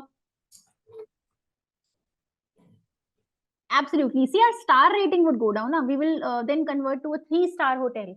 We don't want that to happen. So just for the sake of retaining our stars, we should still provide these services, even though we might not make much out of this service. But in order to retain our rating, okay, in fact, we should strive to become a 5-star rating hotel. So we definitely can't compromise on our stars. And for this reason, I think we should still continue with this service. So as long as it's not a loss-making service, we should still continue it. Okay. Now, you know what? The chances that they will ask you BCG in the exam is very low. BCG chances seem to be very low. But if at all BCG gets tested, so how will that be tested? So they will give us that these are the 4 services that we provide. Okay. And which service should we divest from? Okay. So, but I think BCG chances are low.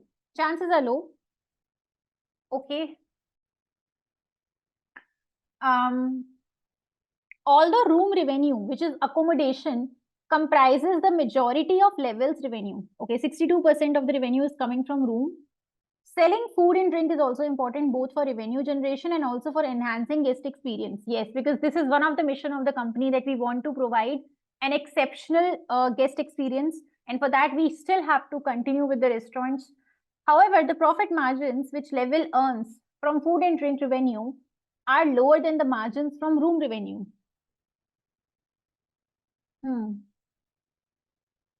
Maybe. I'm just saying a maybe because there could be a joint venture with some restaurant. Okay, maybe. Maybe we don't want to do this restaurant in-house, so we can enter into a joint venture, or obviously we can't divest from restaurants, because if we divest from restaurants, if we stop this service, then again our ratings will drop. We can't do that. We have to retain our ratings, because ratings means what? Ratings means better brand image.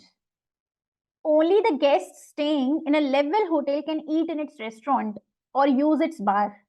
So this is very wrong. We have to see why the company is doing this, but it should be allowed to non-residents as well. Okay, see, यहाँ पे लिखा है, it is clear. Other means private events. Okay, which means we are doing private events.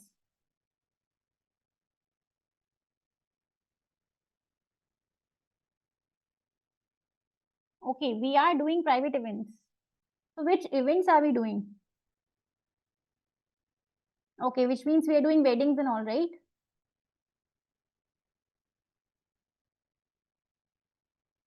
Yeah, now see this.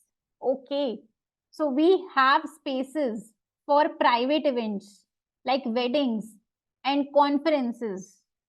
So we are making some revenue So you know what? It is not given anywhere that we do not serve business customers at all.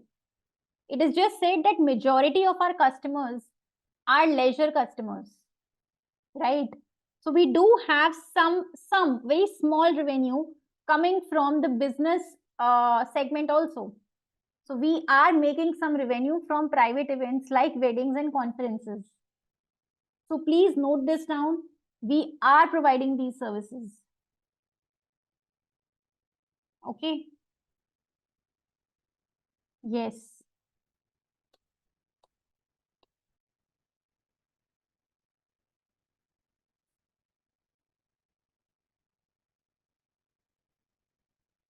Okay, is it fine?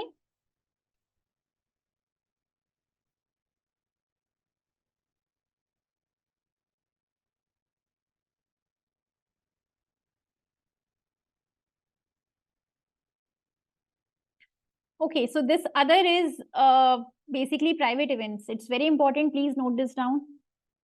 Okay, next is seasonality.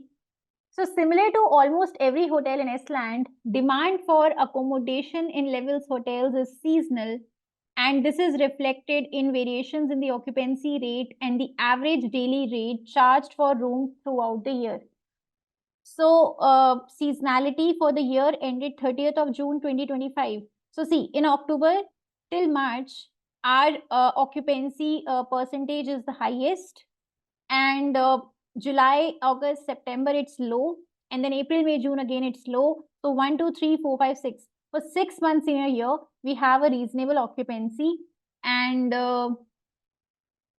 okay, and average occupancy is how much? 77%.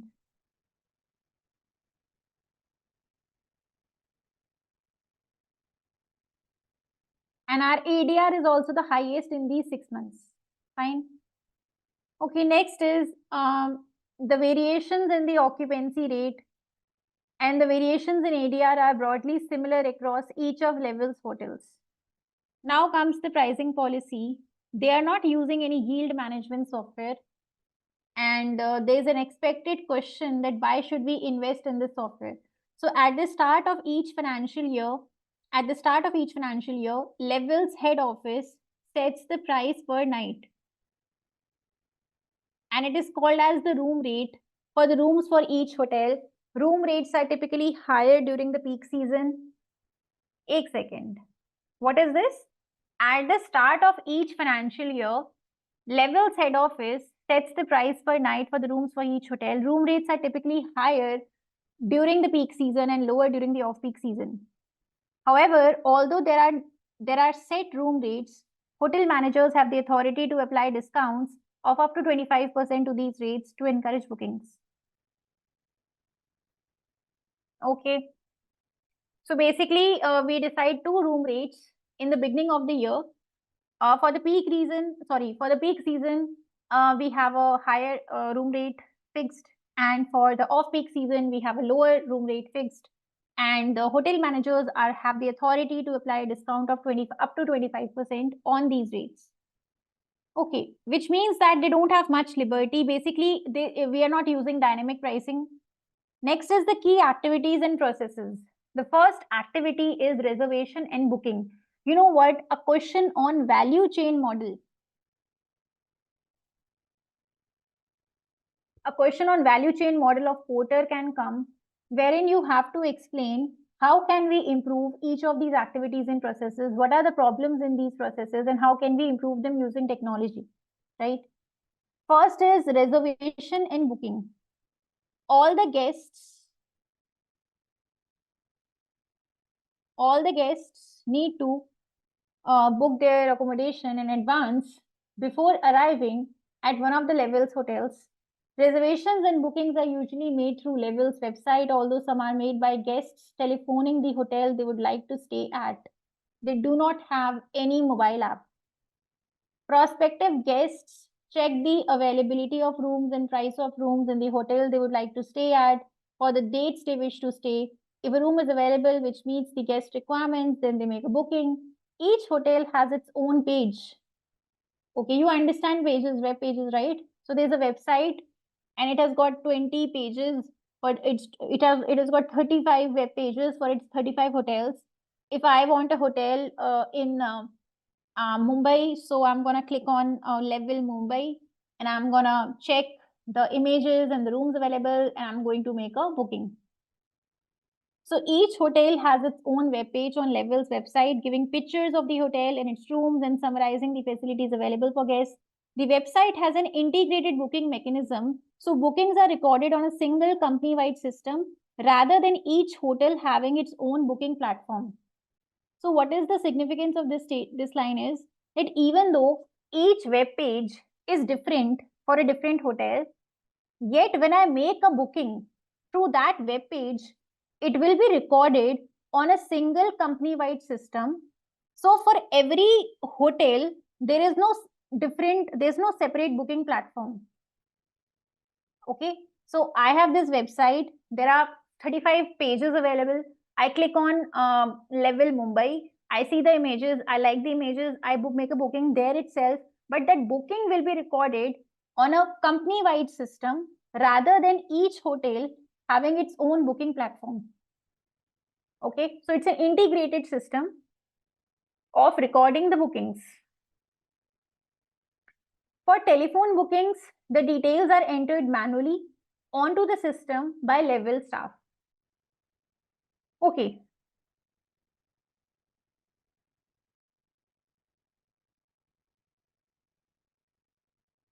Reservations and bookings. Even though each hotel has its own web page, all bookings go through one central booking system, not separate systems for each hotel. Centralized booking system, the benefits are what? Prevents double booking. So if I have already booked a hotel, a given room of a hotel, then this gets blocked in the system and a second customer cannot book the same room. So this prevents the problem of double booking. Otherwise, what would happen? One room will be booked by two different customers, and when both the customers arrive, they will not be happy. One would get the room, another would not get the room. Data updates in real time. The moment a room is booked, it gets blocked and it will show as unavailable now. Okay, there's an integration between various hotels, and Level can see the bookings for all hotels in one place. Okay, so there is no separate platform for every hotel. It's a single platform. I just check the system. I see, okay, out of these 35 hotels, these many rooms are available in hotel number 1. These many rooms are booked in hotel number 1. So I can get information of all the 35 hotels on a single system. So it helps the employees also in understanding the operations better. Next is check-in and check-out. Check-in, check-out means this is manual, not through the app or phone checkout, unlike other hotels in industry. During the check-in, the reception staff verify the guests' details and give them access to their rooms with a key card or a key. So there is no digital key available. Like they can't check in using their own phones. They need to have physical keys. The reception staff also tells the guests about the facilities and services available in the hotel. At the checkout, guests pay for their accommodation plus any additional purchases they made during the stay. For example, meals in the restaurant. Guests also return their cards or keys for their room. Now tell me, why are the guests paying after the checkout, during the checkout? Like why are they not paying in advance? Okay. So this is a possible, this seems like a problem area to me. Our cash is stuck here, okay? So what do you think? So there should be advance payment. So this is another area for improving our cash flow. Yes? Yes, Is correct. Correct. It's true, right? So why are they paying? Basically, if they're doing advance booking, at least they should pay. If not while booking, then when they visit us the first day during the check-in stage, they should pay us, right? So this is unnecessarily blocking our cash. And yes, this may also lead to I mean, there can be a bad guest who doesn't pay us, so we'll have to spend time and efforts on recovering the money. Absolutely. There's an uncertainty whether we can recover this or not. And then it also delays our cash inflows. So, yes, this is one thing. Yeah, maybe the food that they purchase or other services that they avail, that of course can be added later to the bill. But the room rate, I mean, this service, at least for this service, we should always charge in advance. Correct. Next is housekeeping. You know what? Since they're explaining their processes in a lot of details, they might ask you in the exam to do a value chain analysis. Basically, they're asking us to improve these things. Like, is there some problem with any of these services? Sorry, in any of these operations, and can we improve them? So yes, when it comes to the first process, yes, we don't have a mobile app. There is no automatic check-in, check-out. So this check-in, check-out is not convenient and speedy. Next is check-in, check-out. This we have done. Next is housekeeping. The housekeeping team cleans and prepares the guest rooms in advance of guests checking in. For example, they make up the beds, providing towels for the guests to use, and they clean the rooms each day for the guests who stay for more than one day. The housekeeping team also keeps other areas of the hotels clean and tidy, for example, the restaurants and reception areas. However, the laundry services like washing bed linen, towels are outsourced to a third-party laundry company. Okay. So this has been outsourced by us. Fine. Okay, this looks okay, fine. Next is maintenance. Maintenance of, let's say, the maintenance team ensures that the fixtures, fittings, equipment throughout the hotel are safe and in good working order for guests and staff. The scope of the team's work includes maintenance to the furniture, flooring, plumbing, electrical systems, light fittings, ACs. So fixing fixtures means beds, table, TV, alarm clock, all of them should be in working condition. Okay, but how can we improve this? Basically, regular inspections should happen to check maintenance, to check whether the furniture and fixtures are in order. Then predictive maintenance using artificial intelligence. Yes, so we can use predictive AI tools which can help us know that this machine or this equipment needs maintenance. Okay, or it may need maintenance very soon, or it may break down soon. So we can do a preventative maintenance. So basis, again, we can use AI in this. Next is catering.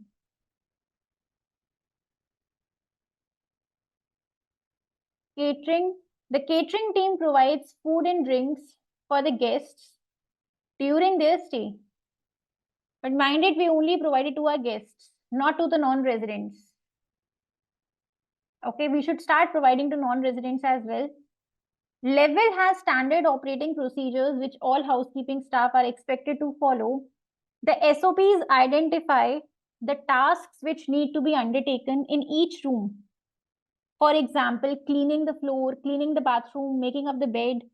Okay, so very clear instructions are given that at what time the bed has to be made, the cleaning has to happen. So they have SOPs. The housekeeping manager for each hotel checks a sample of rooms every day to ensure that the procedures have been followed and the rooms are prepared to the appropriate standard. Okay. So physical inspection happens by the housekeeping manager. Reception staff also have SOPs. For example, greeting the guests with a smile, responding courteously to the guests' requests, and inquiries to make guests feel welcomed and valued. The reception staff receives regular customer service training aligned to their SOPs. Okay, they get trainings on how to greet and treat the customers. Hotel managers have a particularly important operational role The hotel manager for each hotel oversees all aspects of the day-to-day activities of that hotel. So we have a business development manager, we have a we have hotel managers, and we have housekeeping manager as well.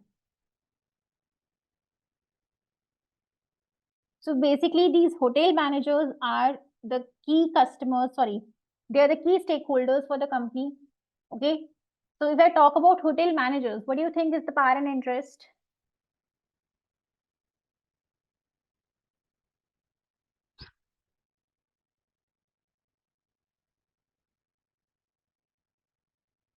Yes, what's the power and interest of hotel managers?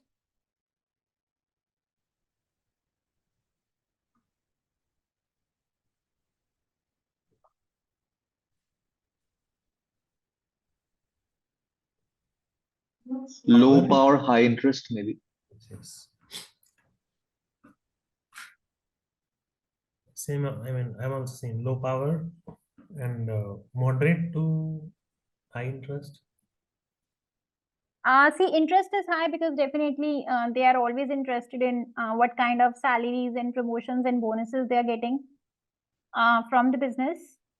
But you know, when it comes to power, they have a relatively higher power as compared to regular employees because they are managers.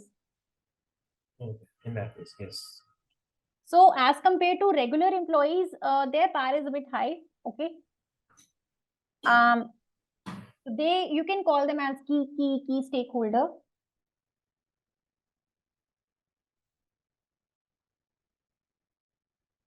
Okay, so the board of directors are also very key stakeholders. The management, the hotel managers, they are key stakeholders because they are not regular employees.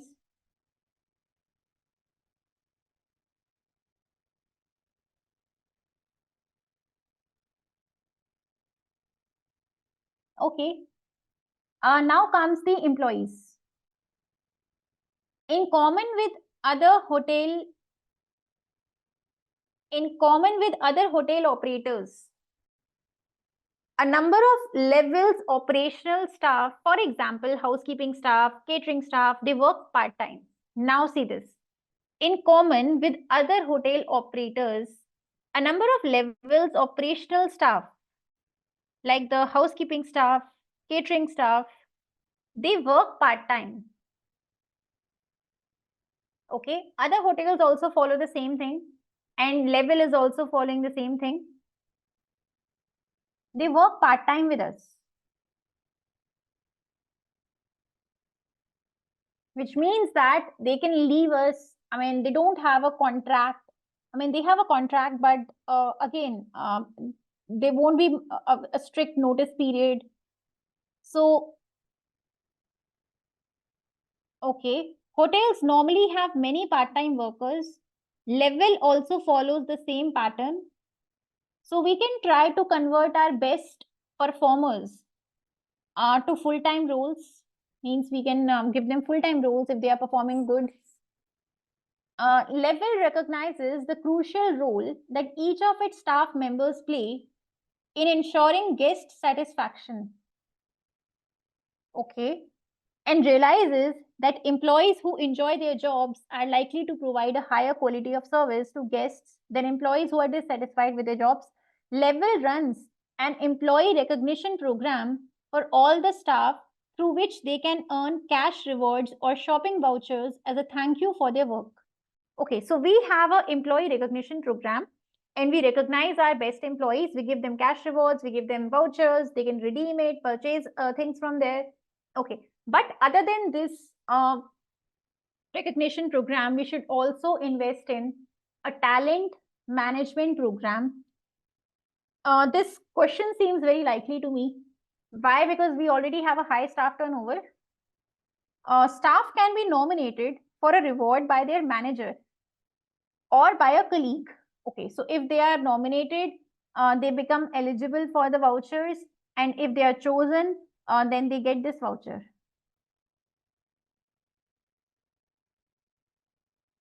Yes, Ronak, correct. So this part-time staff might be the reason for high turnover. Okay.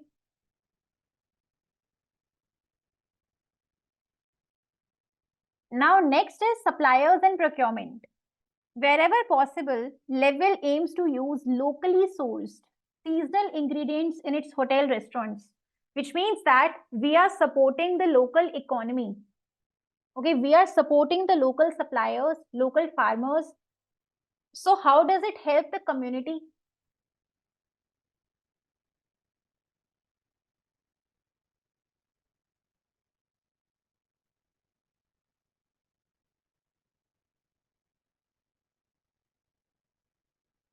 Yes, how does it help the community?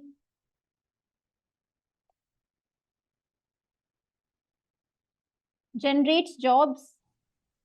Bhaskar is asking, does the part-time staff considered under employee? Yes, they are considering it as employee. Like it's given, even the heading says this, that in common with other hotel operators, a number of levels operational staff work part-time. They are contractual employees basically.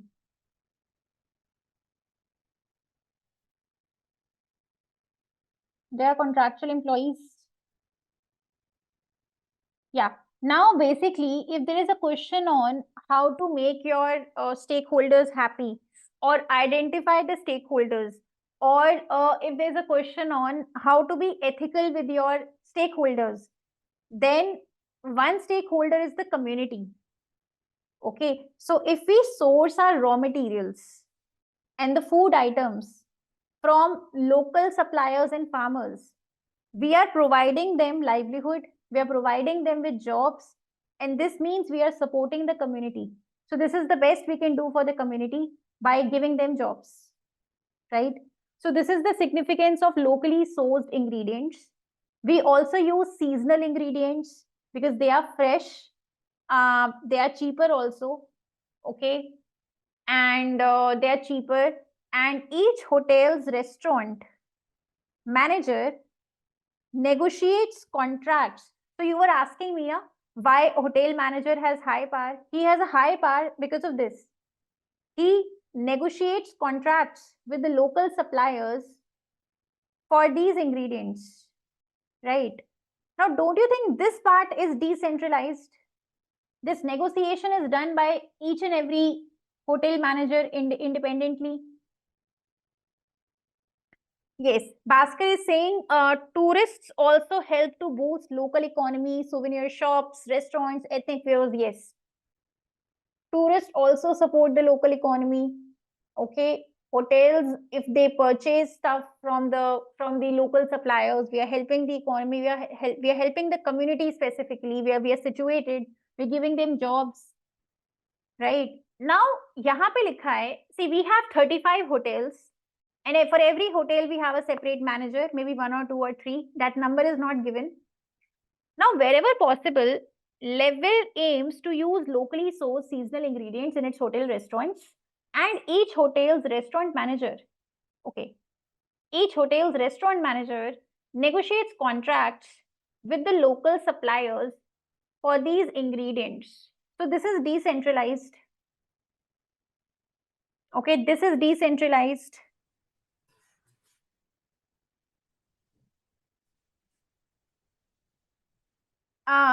Okay. Now, the benefit of locally sourced ingredient is that you get it in less time. So therefore, it is fresher, and it also supports local economy, and it reduces transportation cost also, right? Because you're getting it from near the hotel only. So the transportation cost is so very less. So it supports the environment, it benefits the environment also, and it is more sustainable, lower carbon footprint. So if in the exam they ask you how to go green or how to attract your green customers, you can make these points. But we already have implemented these, so therefore we should not write these. Okay, otherwise these are helping the environment also, and they are helping the community also.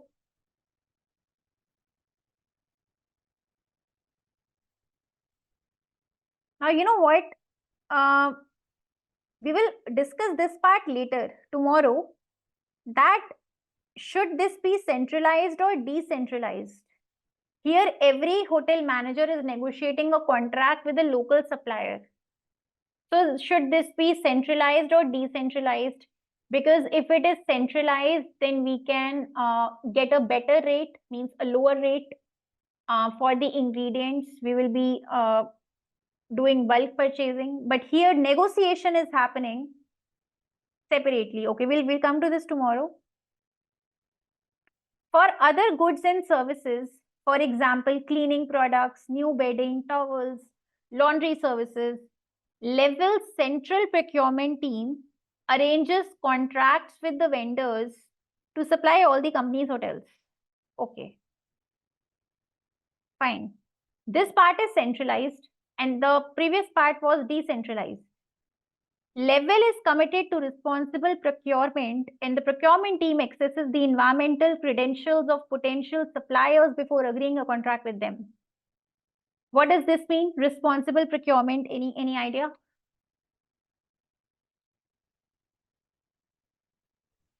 Like they prefer to procure the things from those vendors who are environmentally conscious to like promoting sustainable. They follow sustainable development practices in their daily conduct. Yes, yeah. So we always check the environmental credentials of the potential suppliers before, fixing a contract with them. Okay, this shows we are committed to sustainability. Okay. You know what? This pre-seen actually is very easy. I mean, out of all the pre-seens I've read so far, okay, this is the easiest I've found. But just because it's easy doesn't mean the questions will also be very obvious, okay? So questions can definitely be changed, but this pre-seen is very self-explanatory. Okay, next is Level has an in-house maintenance team. Okay, they have this thing in-house maintenance team which deals with routine maintenance in all of the hotels. However, Level uses external contractors. Level uses external contractors for major building work, including work on new hotels and refurbishment of existing hotels. Level aims to refurbish each of its hotels approximately every 10 years. Now, it's a huge expense that we are incurring. Every 10 years, all our hotels are being refurbished every 10 years.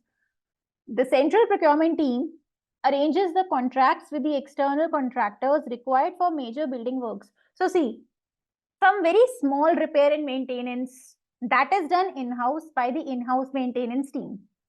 But when it comes to major construction, refurbishment, for that we get it done from outside, and with the outside contractors, the contract is negotiated by the central procurement team that we have.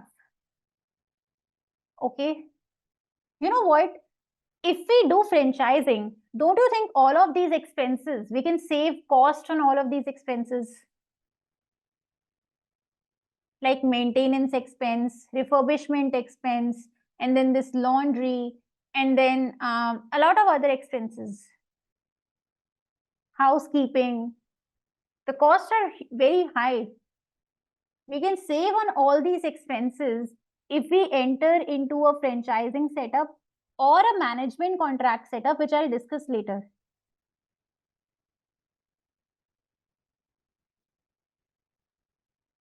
Okay, next is information systems. Okay, yeah, before this, can we take a break? Then we are going to complete the rest of the 2 pages. Okay. Okay. I hope you all are connected on LinkedIn.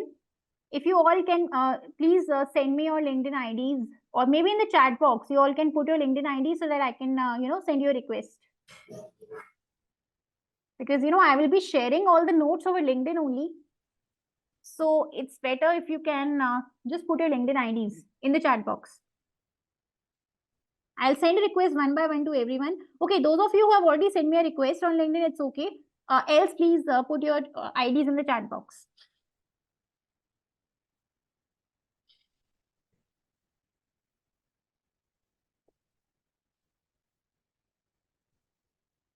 Yeah, okay.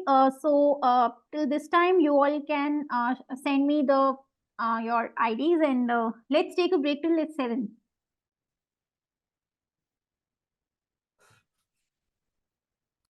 Yeah, this is fine. Yes, that's fine.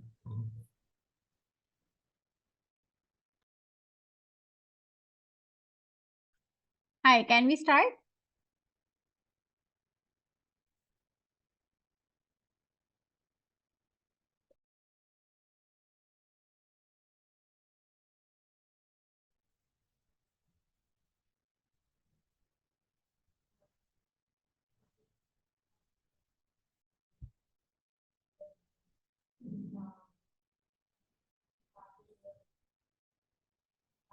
Okay, so far, how is it going?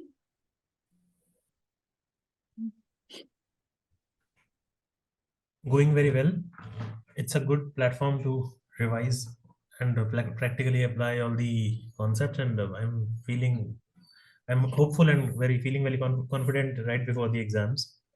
Okay. This is the So first time I'm going to appear for an ACCA exam. That's why I find it okay, very it's a first time. Okay, it's a first paper, like first professional paper that you're attempting. Yes, I've enrolled in ACCA this year only. So there are 4 papers that I'm going to appear for. So this is the first exam of 4. Okay, this is your first exam. Okay. So basically, today we have just covered this pre-seen kind of decoding, but tomorrow we are going to cover some questions also. I'll show you an index again. So this is what I intend covering tomorrow. Okay. It's actually a lot more than 80, 90 topics would be there. So then we'll be discussing this in detail. Okay. And I'll be telling you what are some areas which I think are the most likely to be tested. And tomorrow we are going to cover all these topics. That would be great. Thank you so much. Okay, some message. Okay. Thank you so much. Thank you so much, Pastor. I can assure you, by the end of tomorrow's session, your confidence will be like 150 to 100%. Okay. I mean, by the end of tomorrow's session, but yes, we can't obviously cover everything by tomorrow because it's a lot of topics, but then I'll try to give you notes, right? And I'll be posting my notes on my LinkedIn channel, LinkedIn account. So let's get connected over there. Okay. Actually, tomorrow's class would be much detailed than today's class. In today's class, we are just reading through the pre-seen. But tomorrow will be more specific, question specific. So now let's see. Yeah, so we have seen the revenue. Now the seasonality we have already covered. The pricing policy we have seen. Key activities, housekeeping, maintenance, catering, employees, suppliers, okay, refurbishment. Yes, now we are on the information systems, right? So let me, before going through this, let me show you the information system. Let me show you the sheet, which has explained the information system better. Yeah. So information system in level, level uses an integrated hotel management system. This system helps every hotel, all 35 hotels, coordinate operations efficiently. Think of HMS like a central brain, and this brain connects every part of the body. So this HMS is connecting the reservations, the housekeeping, with the reception, with everything. So all of these are connected. So once the housekeeping team feels that, this house is cleaned, sorry, this room is cleaned, so they update it on HMS that this has been cleaned and this is ready for check-in. Now, the moment reception sees, okay, that this house, this particular room is cleaned and ready for check-in, they tell the guests to visit, to enter and check in. Then the restaurant spends of the guests is also collated by the system. So in my, let's say I stayed in the hotel for 5 days. So all my spa and beauty treatment and gym and swimming pool and other food expenses, all of them will be collated in this system, which ensures accurate billing to the customer, okay, and prevents any revenue leakage. Then maintenance. So once the housekeeping team, let's say, cleans a room and they see that the AC is not working or the tap is leaking, they update it on the application, means on this HMS, that this AC is not working in room 101, and the maintenance team gets notified. Maintenance immediately starts the maintenance. So this is how they connect with each other faster, better with the help of this HMS. This system ensures that everything is updated in real time. Okay, real time reservations, room availability and bookings. The HMS tracks which rooms are available, blocks a room immediately once a customer books, which means that one room cannot be booked by two customers. Okay, so it gets updated, it gets reflected on the HMS immediately once a customer books a room. Okay, in real time, these updates happen, which prevents double booking and updates availability across all platforms instantly. Fine, okay. Why does this matter? Hotels can lose revenue and reputation if two customers get the same room. HMS prevents this. Now, this HMS also collates guest spending. All the spends made on restaurant meals, spa, room service, bar charges, everything is recorded digitally and added to the customer's invoice during checkout. The benefit is accurate billing, no revenue leakage, okay, no underbilling of the client. And it also helps us analyze customer behavior. We get to know how much was his spend on spa, how much was his spend on food and beverages. So we understand customer behavior. And the next time the same customer visits us, we can offer them some very good discounts or some very good offers on spa, etc. Okay. So basically, with the help of HMS, we can also collect data which explains us customers' behavior and preferences, and we can use this data later to make decisions. Next is room status updates through the housekeeping app. So housekeeping staff use a mobile app to update the room status. Examples, if the room is being cleaned, so it shows housekeeping in progress, or if the room is cleaned, so it shows that the room is ready for check-in and the receptionist gets a notification, okay. Then it also updates whether maintenance is required in room or not.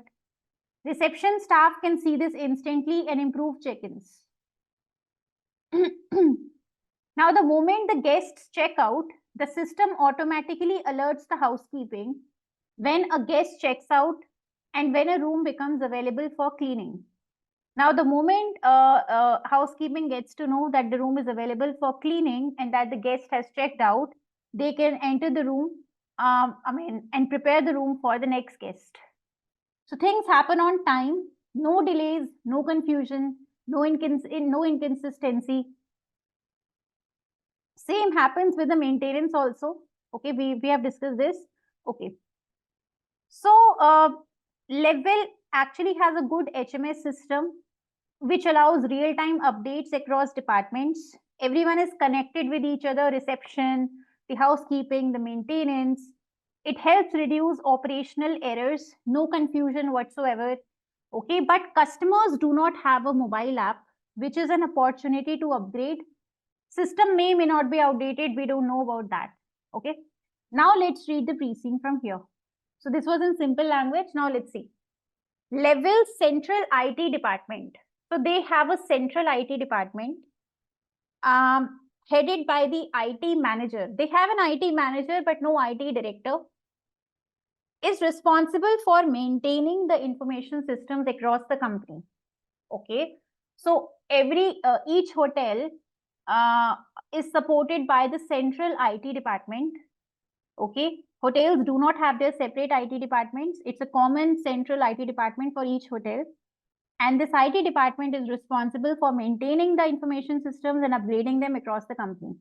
Level has an integrated hotel management system, an information system which each of the hotel uses to help manage their operations effectively, efficiently. The HMS coordinates information for each hotel across a number of operational activities.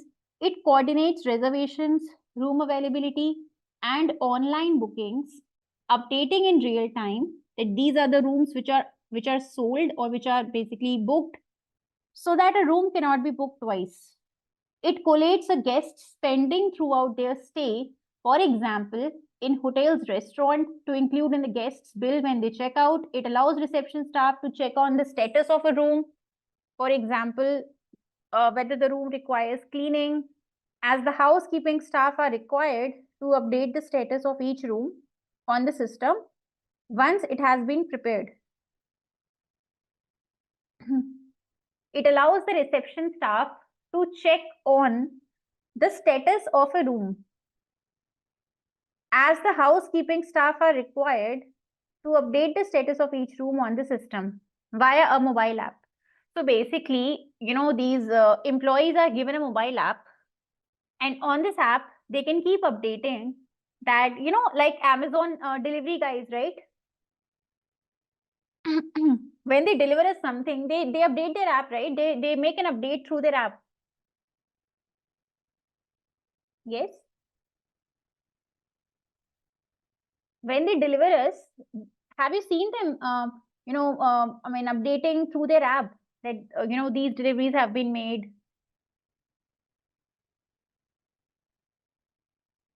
I often see them doing this. So once I raise a return request and the guy comes to pick it up, so they always, upload the images or something. They make some updates through their app. They are given some application. They have some mobile app. So similarly, these people, these housekeeping people, they also have an app. Through this app, they always keep updating. Okay, this room has been cleaned. This room is being cleaned, and this room is ready. This room's AC is broken. This room's taps are leaking, and they keep updating the HMS like this, right? Which is good. It alerts the housekeeping staff once a guest has checked out of a room. It alerts the housekeeping staff once the guest has checked out of a room, showing that it is available for them to clean. If the housekeeping staff identifies issues in a room which needs maintenance or repair, they record these on HMS, and the issues are then assigned to the maintenance team to resolve. Next, Level's IT systems are hosted on in-house servers. Based at its head office, Level does not use cloud computing servers either to host its IT systems or to store data. An expected question on the pros and cons of cloud service providers. Okay. Cloud computing. So they can ask you a question on cloud computing. Should the company invest in cloud computing? Pros and cons. They should actually. Okay. So this this is an expected question. In fact, it's a likely question actually, because the rest of the industry uses cloud computing and we don't use it. And it is specifically given in the question that we don't use it. So they can ask you a question on the pros and cons of cloud computing. I'll be sharing my notes with you. Okay. Do you have some short notes available already with you, or you want me to share them? I mean, if you already have it, you can use your own notes also. So you can let me know.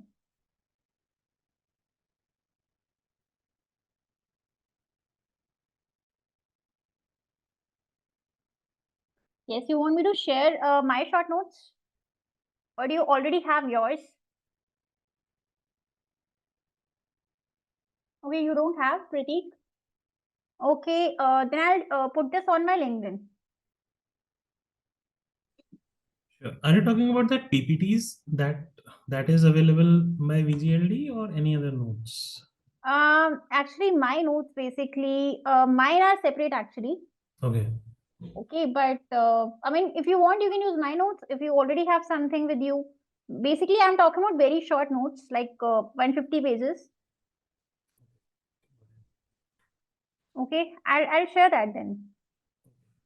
Thank you. Okay, otherwise, what's your revision? How is your revision status? Like, Ronak, I know about you. What about others? Like, have you guys practiced any mock papers? Not written as such, but yes, I've gone through some past exams, and I've recently completed the summary and quizzes from ACCA Study Hub for all the chapters. Okay. I'm planning to write an exam soon. I mean, there is one available on ACCA for, I think it was uploaded on 7th of November. That's a pre-December mock. Pre-December. Actually, there are 10 papers available. 10 papers are available on ACCA platform. Okay, please attempt some papers and you can check the ACCA suggested answers as well.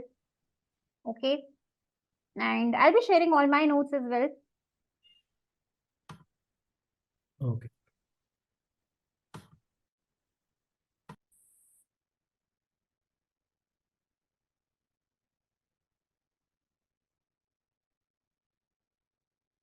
Yes, this PDF, Bhaskar, the PDF which I am currently showing on the screen.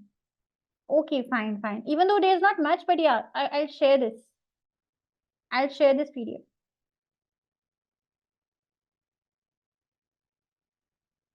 Okay, fine. So one question is definitely expected on the pros and cons of cloud computing. It is expected, yeah. They are very clearly saying we don't use cloud computing. I mean, it's a clear signal. But if still they don't ask, no, that's a separate case. But they should ask. The chances are high. Okay. So franchising, cloud computing, talent management program, yield management software. Why should we invest in them? They are highly likely questions. An acquisition could happen in the exam. We might acquire some independent company or some chain, maybe a foreign chain, maybe a foreign independent company, or maybe Iceland based company. Some acquisition could happen. Okay, sale and lease back again could happen. This is very likely. Okay. Okay. Now see the risks. Levels board through the risk and audit committees is responsible for overseeing the assessment and disclosure of the company's key risks. It also oversees the systems of internal control and risk management within the company to help mitigate those risks. You know what? I was just wondering, like we have these 4 committees and the board structure is also given to us. So I was just wondering which director could be a part of this risk committee. Do you know the composition of risk committee? The composition of risk committee? It should be what? It should be a mix of executive and non-executive directors, right? So executive and non-executive. Okay, but who will form a part from the executive? Chief people officer is not the right person. Like chief people officer can take care of the people risk maybe. And then marketing officer can, operations okay. But you know what? I feel there should be some director who is dealing with the risks also. Okay, a dedicated director for risk management also is needed because I don't find any person who can deal with the risks. So what are the various risks that we are facing? See, we have a chief marketing officer, marketing people, operations and finance, right? These are the executives available with us. And let's see what are the risks that we are facing. We are facing competition risk. So maybe the chief marketing officer can deal with this. Reputation, then people, then technology. Okay, for technology, we don't have anyone. We don't have a CTO. We don't have a IT director or chief information officer. Maybe someone who is committed to risk management, some director probably is needed in the board for the same. Okay, levels principal risks are summarized in the risk register and these have been identified as follows. First is competition. Failure to respond to the competitive environment and changes in market conditions could result in a loss of market share and a decline in profitability. See, we are not responding to the competitive environment. First thing, the rest of the industry uses this digital check-in, check-out. We still have a manual check-in, check-out. We don't have a mobile application. Also, we do not have our hotels in urban areas. We do not serve the business customers. We do not allow non-residents to eat food, to dine in our restaurants. Okay, this is something which we are not doing currently. Cloud computing we should invest in. Yield management software we should invest in. So we are not responding to the changing market conditions. This is first thing. Second is pricing. Finding the optimal price for rooms is a key challenge for the business. If the prices are too high, occupancy rates will fall. If prices are too low, level will miss out on revenues, which it could have earned if the price was higher. So how to fix this risk?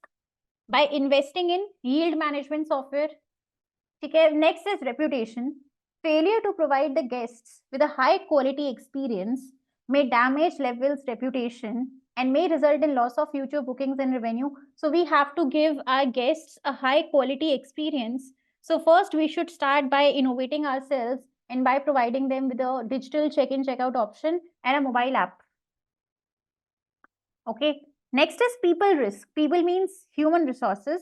Failure to attract, retain, and motivate the staff and to embed the company's values could impair Level's ability to deliver the quality of service which gets expect.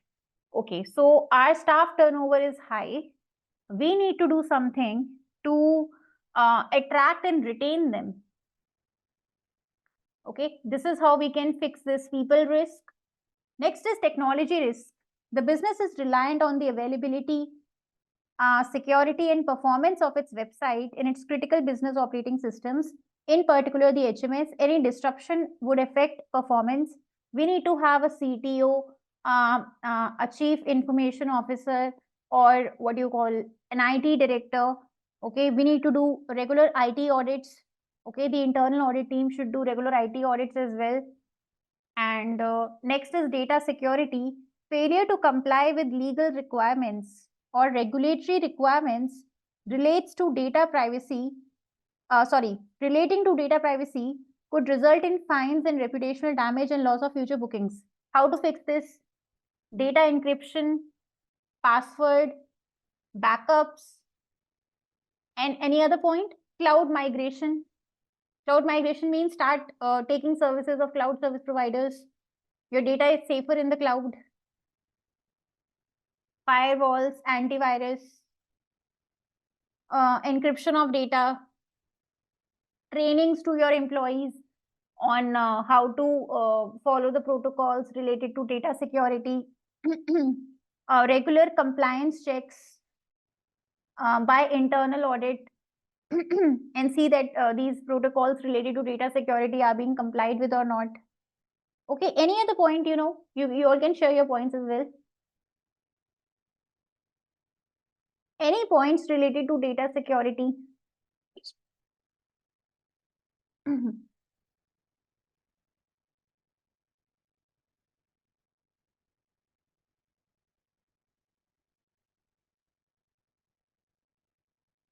Yes.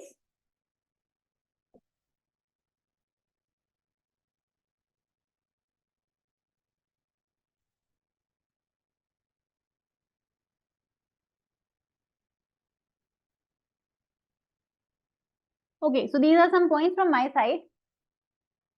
Next is Level's mission and values. You know what? Always in your answers, try to relate your points with the mission. Wherever you can say, always say, as per the mission of the company, we want to respect and appreciate our employees. Therefore, we should do this. So if they ask you, should we invest in talent management or not? Then again, you can quote your values. That one of the values of the company is that we want, what do we want? Somewhere it was written that we want to appreciate and respect our employees.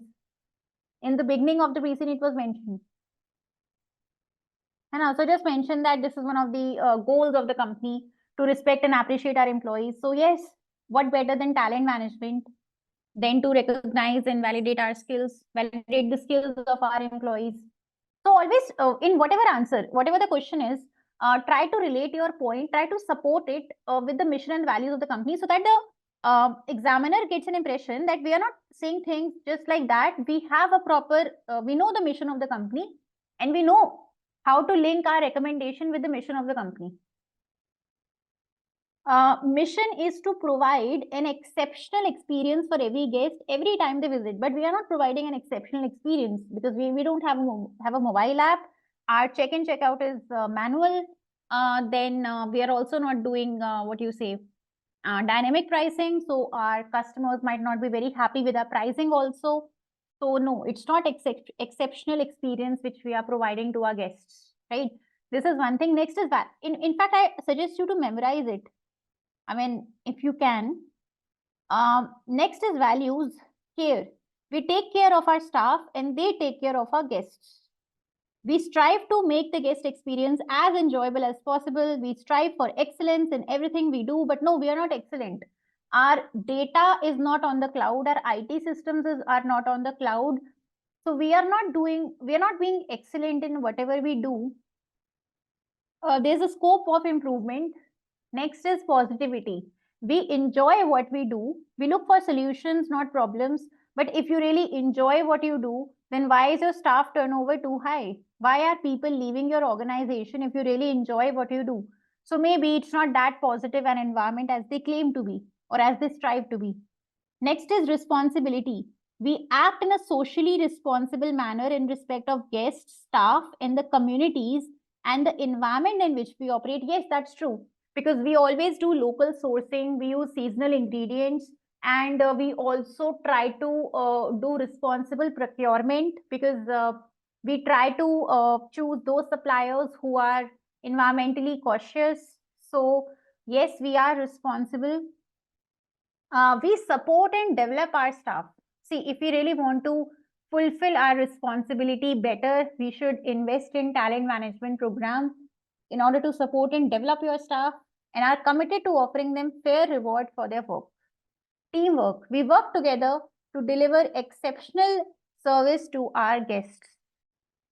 Fine. Yes, that is true. We are working together. We have an integrated HMS which actually ensures teamwork. It helps coordinate the various processes of the company. It basically links all the departments, the housekeeping, the maintenance, the reception. So yes, teamwork is there. All right, okay. So all of you are aware of this, the two strategies, right? Differentiation and cost leadership.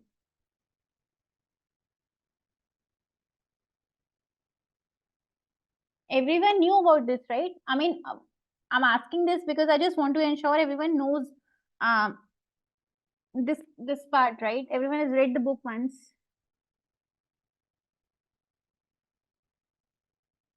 Okay, yes, Ronak. Okay, everyone else knows, right? That these are the two Porter strategies. One is differentiation and the other is cost leadership. Okay, fine. So we are differentiators, okay, because our hotel designs are unique and non-standardized, 4-star rating. We are not providing a simple guest room, but we are also providing a lot of facilities. And we also don't want a basic experience for our guests. We want exceptional experience. And our locations, you know, if we were a cost leader now, we would have tried to set up our hotels in urban areas, okay? But we are specifically setting our hotels in rural and scenic locations. So cost is usually higher there. And so therefore, we want to give our customers a premium experience. And for these reasons, we are we are a differentiator. Okay, the last part, which is actually the most important part, is financial information and KPIs. So year ending, because the year ends on 30th of June. So for the year ending 30th of June 2025. Okay, you know what? This time they have done a very good thing. Till last attempt, they didn't put these figures. Okay, these figures which you are seeing. These figures, earlier they used to be missing. And we had to judge on our own what is the exact figure. But from this attempt onwards, they have done this thing that they have also mentioned these figures also.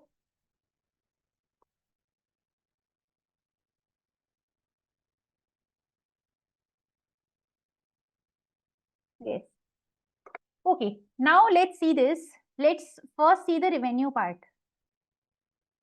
If I check my revenues, This is my revenue in $1 million. And starting from 2021 till 2025, I can see my revenues are growing. 182, 193, 210, 217, 229. But what about my revenue growth rate? Is it increasing, decreasing, or what? Has anyone computed this? So how do you compute your revenue growth rate?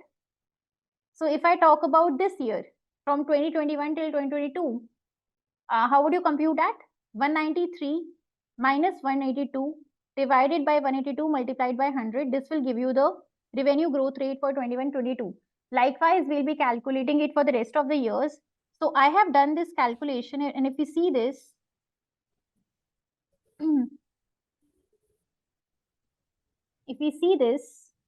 the revenue growth rate is this.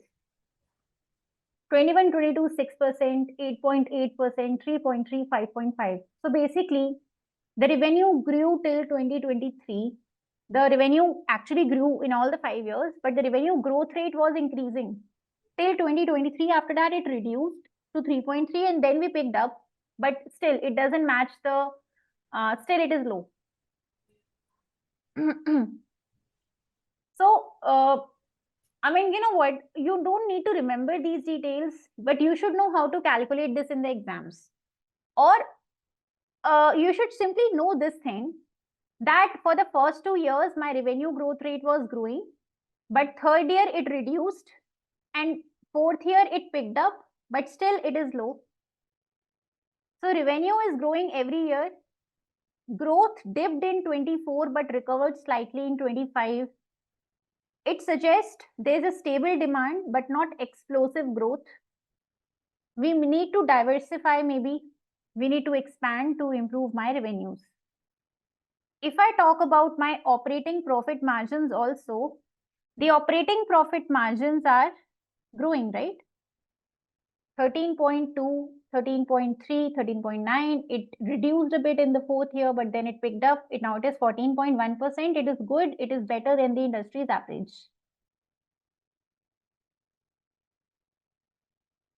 Okay. Next is occupancy. If I check my occupancy of more than 70% is good, and ours is 77 in the 2025, so which is good. Okay, but you know what? In the fourth year, it declined. See, definitely something has happened in the fourth year, because in the fourth year, my revenue growth rate also declined, right? It increased, in fact. What happened with this?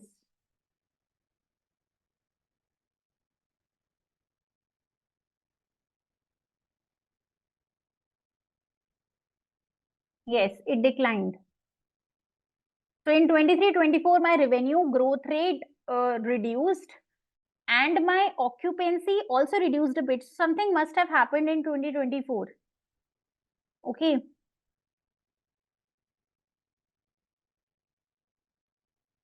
Independent hotels are a significant part of the market in Eslan accounting. Huh?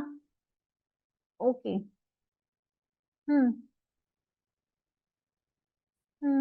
Okay. Okay, so you're trying to say that our share might have been taken away by independent hotels.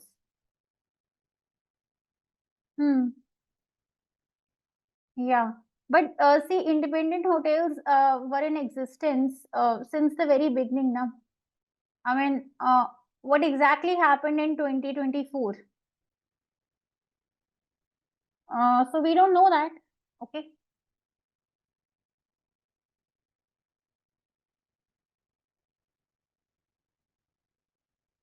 Now my occupancy was 73, 75%, and 78.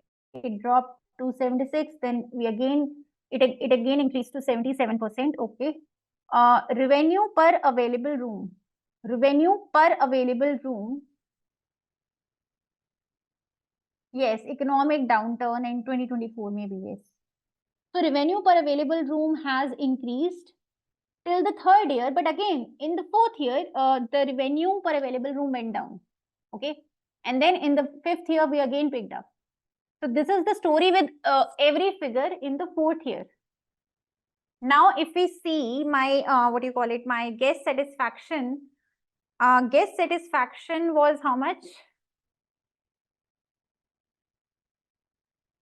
The guest satisfaction was 4.2, 4.2 out of 5, and then 4.4, 4.5, then again it dropped to 4.3, then it again picked up 4.4. So fourth year mein something happened.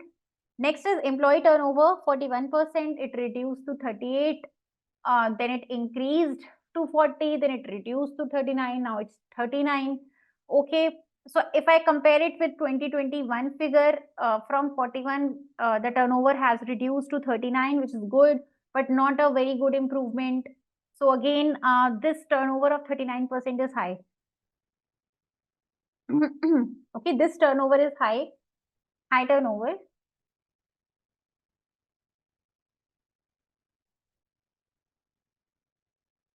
Okay, so this is all about the pre-seen. Now tell me, how confident are you feeling now? Whatever we have studied so far, it's what time is it? It's 7:38. We have 20 minutes left. Did you, did your confidence increase a bit? Yes, this session is very helpful. Feeling more confident in regards to how the information can be asked and what all concepts I need to keep in mind before the exam. Yeah, at least you know that these questions might be tested. A few questions that we've discussed. Yes, correct. No, thank you so much for this. This was very helpful. Yeah, thank you. Thanks a lot. So, okay, now let's discuss a few questions, okay? Let's start with the first topic, which I wanted to discuss first with you, is related to management contracts. Now, tell me, do you know what is a management contract?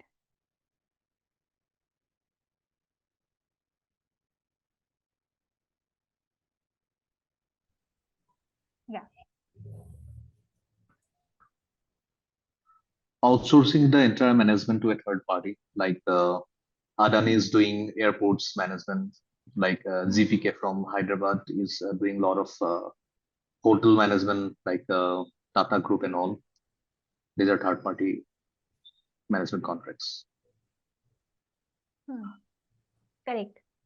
So basically, as of now, you know what? All the 35 properties are ours, means we own these properties. And every 10 years, we are spending a lot of money on refurbishment of all these 35 properties. Also, our properties are in the coastal regions, which means they deplete faster. Okay, they need more repair and maintenance because of high humidity. And so basically, there are some other companies, many hotels like Four Seasons in Marriott, they use asset light model. Okay, as of now, our company is asset heavy, means we have ownership of these 35 properties. But what if we sell these properties and then what if we enter into a sale and lease back arrangement? Okay, this will make us asset light. It will also leave a lot of cash with us, and this cash can be used by us to acquire another chain, and this cash can also be used by us to set up a mobile application for customers, a guest facing app. We can also invest in talent management program from this extra cash. We can also invest in customer relationship management software. I'll talk about CRM tomorrow, okay? Because CRM question is also likely. They can ask you CRM. We'll discuss this tomorrow. So one way of becoming an asset light company is by doing sale and lease back. Another one is franchising. You keep your 35 hotels with you. Okay, do not sell them. Do not sell them. But then if you want to expand, because if I see we just have 35 hotels and we have how many? 2,800 rooms, right? 2,800 rooms in S-land, which accounts for 0.39% of total rooms, right? If I'm not wrong. 0.39 or 0.31? 0.39. So we definitely want to expand. If we want to come in the top 5, see, even though we are 4 stars, but we want to come in the top 5. And for that to happen, we need to increase, we need to expand, we need to have more rooms. Now, investing and purchasing all these properties will be very, very expensive. But franchising is another option which we can use to expand our business in a very small span of time with no investment needed. And we will also get a lot of cash. Again, this cash can be used to acquire some company or to invest in CRM and talent management and mobile app. So franchising is also an option. Now you should know the pros and cons of franchising. Another third strategy of becoming asset light is management contract. In management contract, what happens? I have a building. I want to run hotel in this building, but I don't have a goodwill and a brand name. I approach LiveWell that can you manage this building? Can you manage this building and run hotel operations in this? Okay, you will get a share in revenue and profits, and you have to tackle everything. It's just the building is mine, the facilities are mine. Okay, all the repair and maintenance will be taken care of by me. All the refurbishment will be taken care of by me. But all the hiring, setting the SOPs, training your employees, hiring the staff, hiring hotel managers, housekeeping managers, all of this work has to be tackled by you. And this is a management contract, right? Now, you understand how is a management contract different from a franchising model?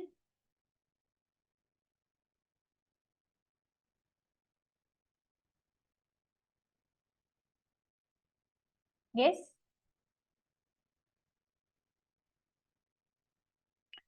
So basically, in a management contract, what happens? Who runs the hotel? LiveWell. Actually, Four Seasons also uses this management contract. Four Seasons is also hotel. So LiveWell is going to operate the hotel. But in the case of franchisee, who will operate the hotel?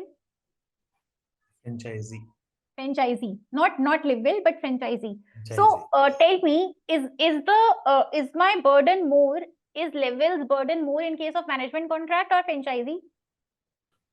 Management contract. Management contract, right? Who hires the staff in case of management contract? LiveWell. LiveWell is going to hire the staff.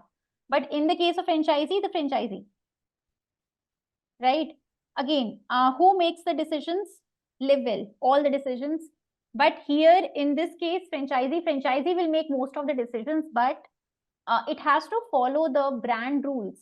So if I say that, you have to, this is how you have to serve your customers, then you have to follow my SOPs, but decisions are taken by the franchisee itself. In the case of management contract, who owns the building? The owner. And in the case of franchisee, the franchisee.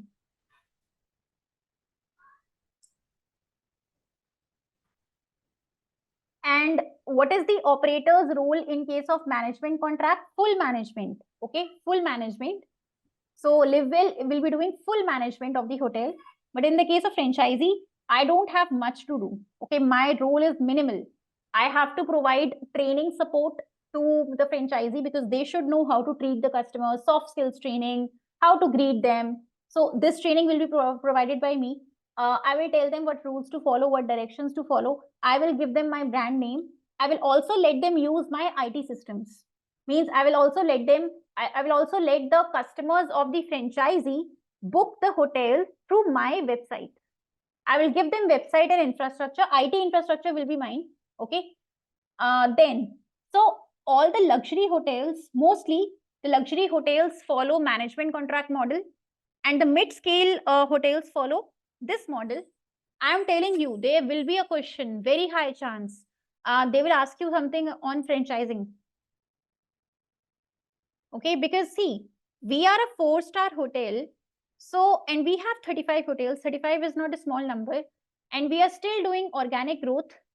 Okay, we should definitely explore franchising. In fact, they have given it very explicitly in the pre-seen also that many of the companies are using this model. And we should definitely explore this. Okay. And okay. So that's all. So these are the 3 asset light strategies. One is sale and leaseback.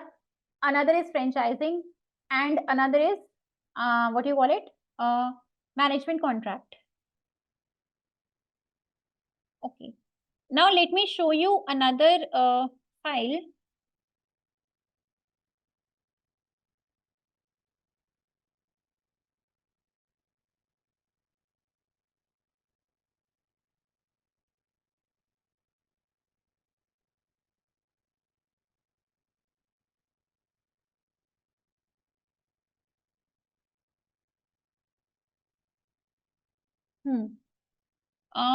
Do we have time?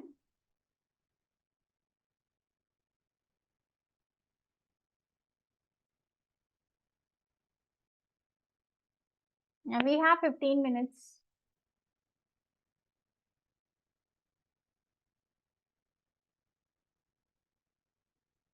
Okay, so I'll be putting the notes on my LinkedIn account. So I think most of you have already followed me. If you have not, please send me a request.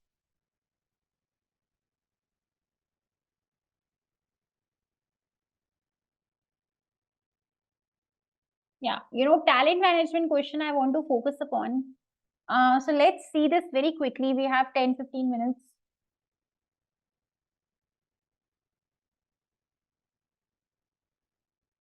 Now see this. See, one of the values of the company is that we respect, appreciate, and care for our employees, and we want to keep them happy because we know that happy employees make happy customers. Now, unlike standardized chains,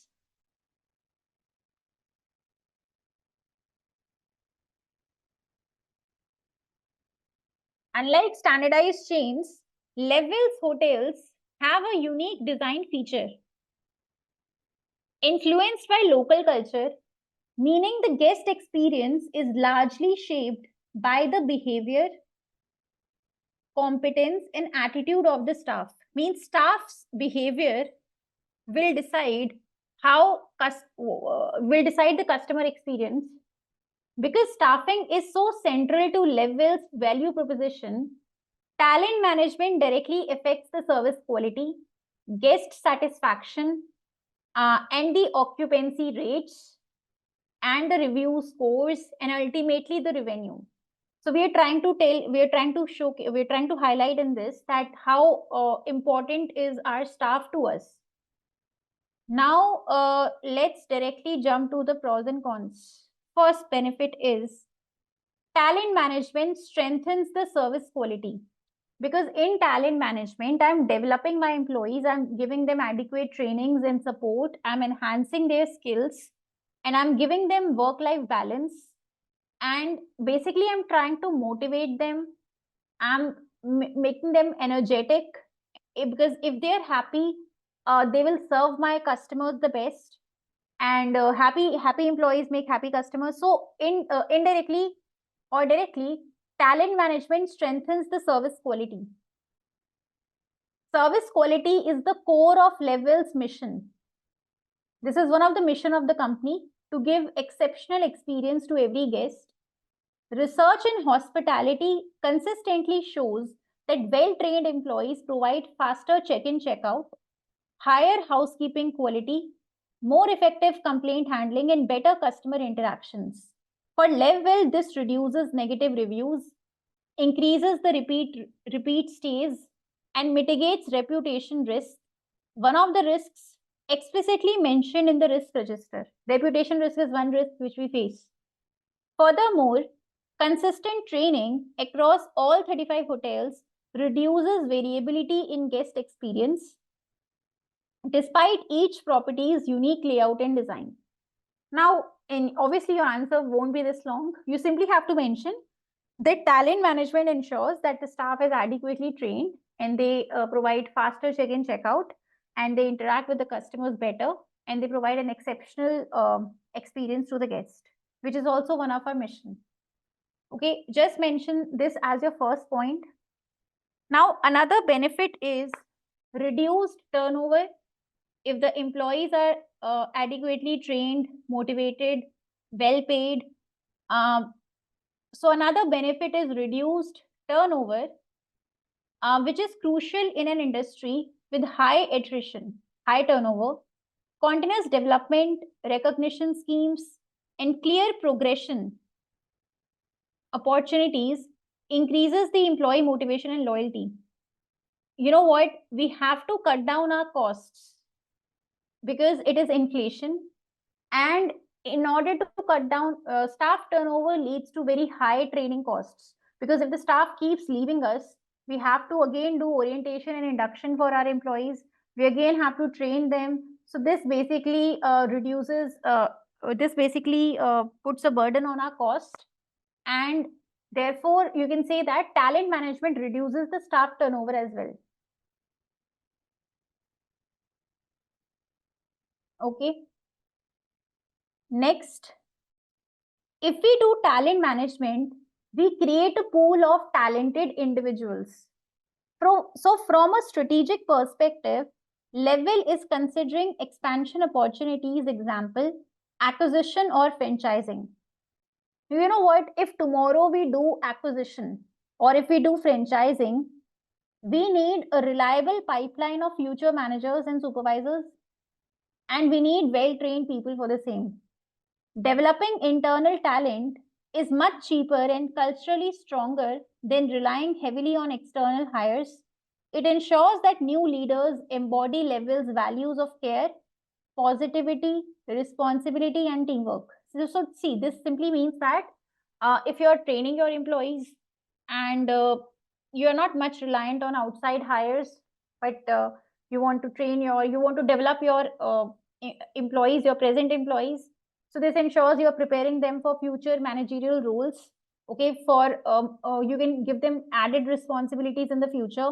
And if at all tomorrow we expand our business, tomorrow if we go for an acquisition, okay, or if we go ahead with franchising or both, then we need even more managers which can take on these leadership roles. So talent management program prepares people for senior managerial roles with added responsibilities. Okay. Tell me, is this clear? Are the points clear? The benefits of talent management?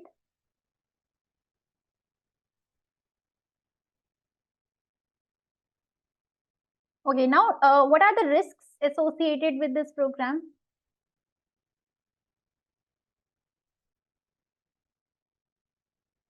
See, first of all, you need to train your employees. It has to be a structured training, and you need to hire trainers. You need to develop some e-learning platforms and programs. So it involves cost and time. This is one thing. Yes, yes, absolutely right. So Bhaskar is saying if they leave us, this is Bhaskar, right? Yes. So he's saying that if the employees leave us after getting trained, then this is a huge cost and loss to the company. Okay, so they can leave us. They might not show much curiosity and interest in the trainings. The HR might not support this idea. HR might not buy in the talent management program. Okay. Also, another problem could be that our managers are not too supportive of us getting these trainings, or basically becoming and acting like an intrapreneur. Our managers might not support us with time and money to take on added roles and responsibilities. Okay, if we are overburdened with our current responsibilities, we might not, even though we want to, we might not take much interest and find time in participating in this program. Yes, resistance to change. Like some people are not interested. They're too comfortable with the current culture. They're too comfortable in the current KRAs. They don't want to take on more roles. They don't want to contribute to the business, and they don't want to share their ideas. They're not creative, and they don't even have the skill set. Okay, so these are some problems with what you call it, talent management. Okay, and your well-trained employees, okay, your well-trained employees could also be poached. Poached means they could be hunted by your rivals. Okay, and if they leave us, then again it's a loss to the company.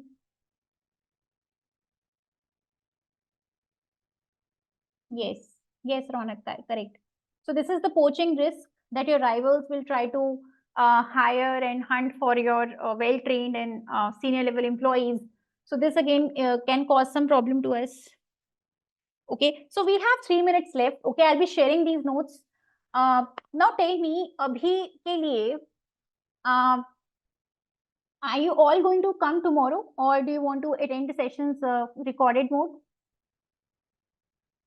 I suggest better come live. Yes, I'll also prefer to join live. So is it the same timing tomorrow?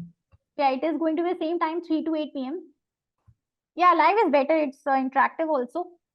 Okay, and okay, any questions, anyone, from whatever we discussed so far? We have 2 minutes. First, tell me, how did you find the session? It was a long session of 5 hours. So hope you didn't get bored in these 5 hours.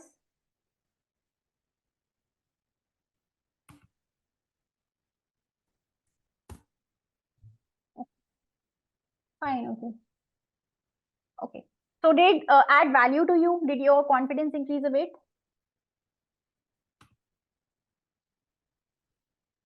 Okay, life saver. Okay, all right. Rishi, yes. Yes, I will.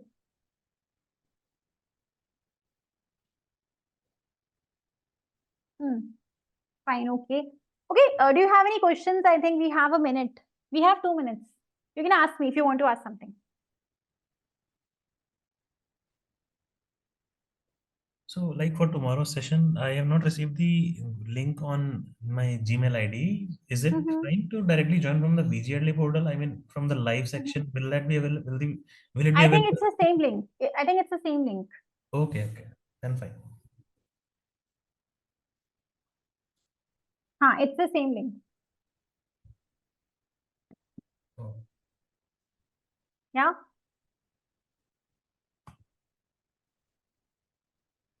Okay, fine. You have joined from that portal. Fine, Bhaskar. Okay, yeah, the link stays the same. Okay. So I hope by the end of tomorrow's session, you will be super confident of passing the exam. Okay, not just passing. See, you know with this much discussion, passing, I mean, I want, at least a rank. I mean, at least 60, 65, 70 plus. Because the kind of discussion we'll be doing tomorrow, I will be covering entire syllabus. So it will not be just be a pre-seen discussion, okay? It will be an entire revision of your SBL. So it will be a pure revision, okay? Sure. Okay, so can we end the session now? Yes, we can. Okay, bye everyone. All the best, and let's meet tomorrow. Sure. Thank you.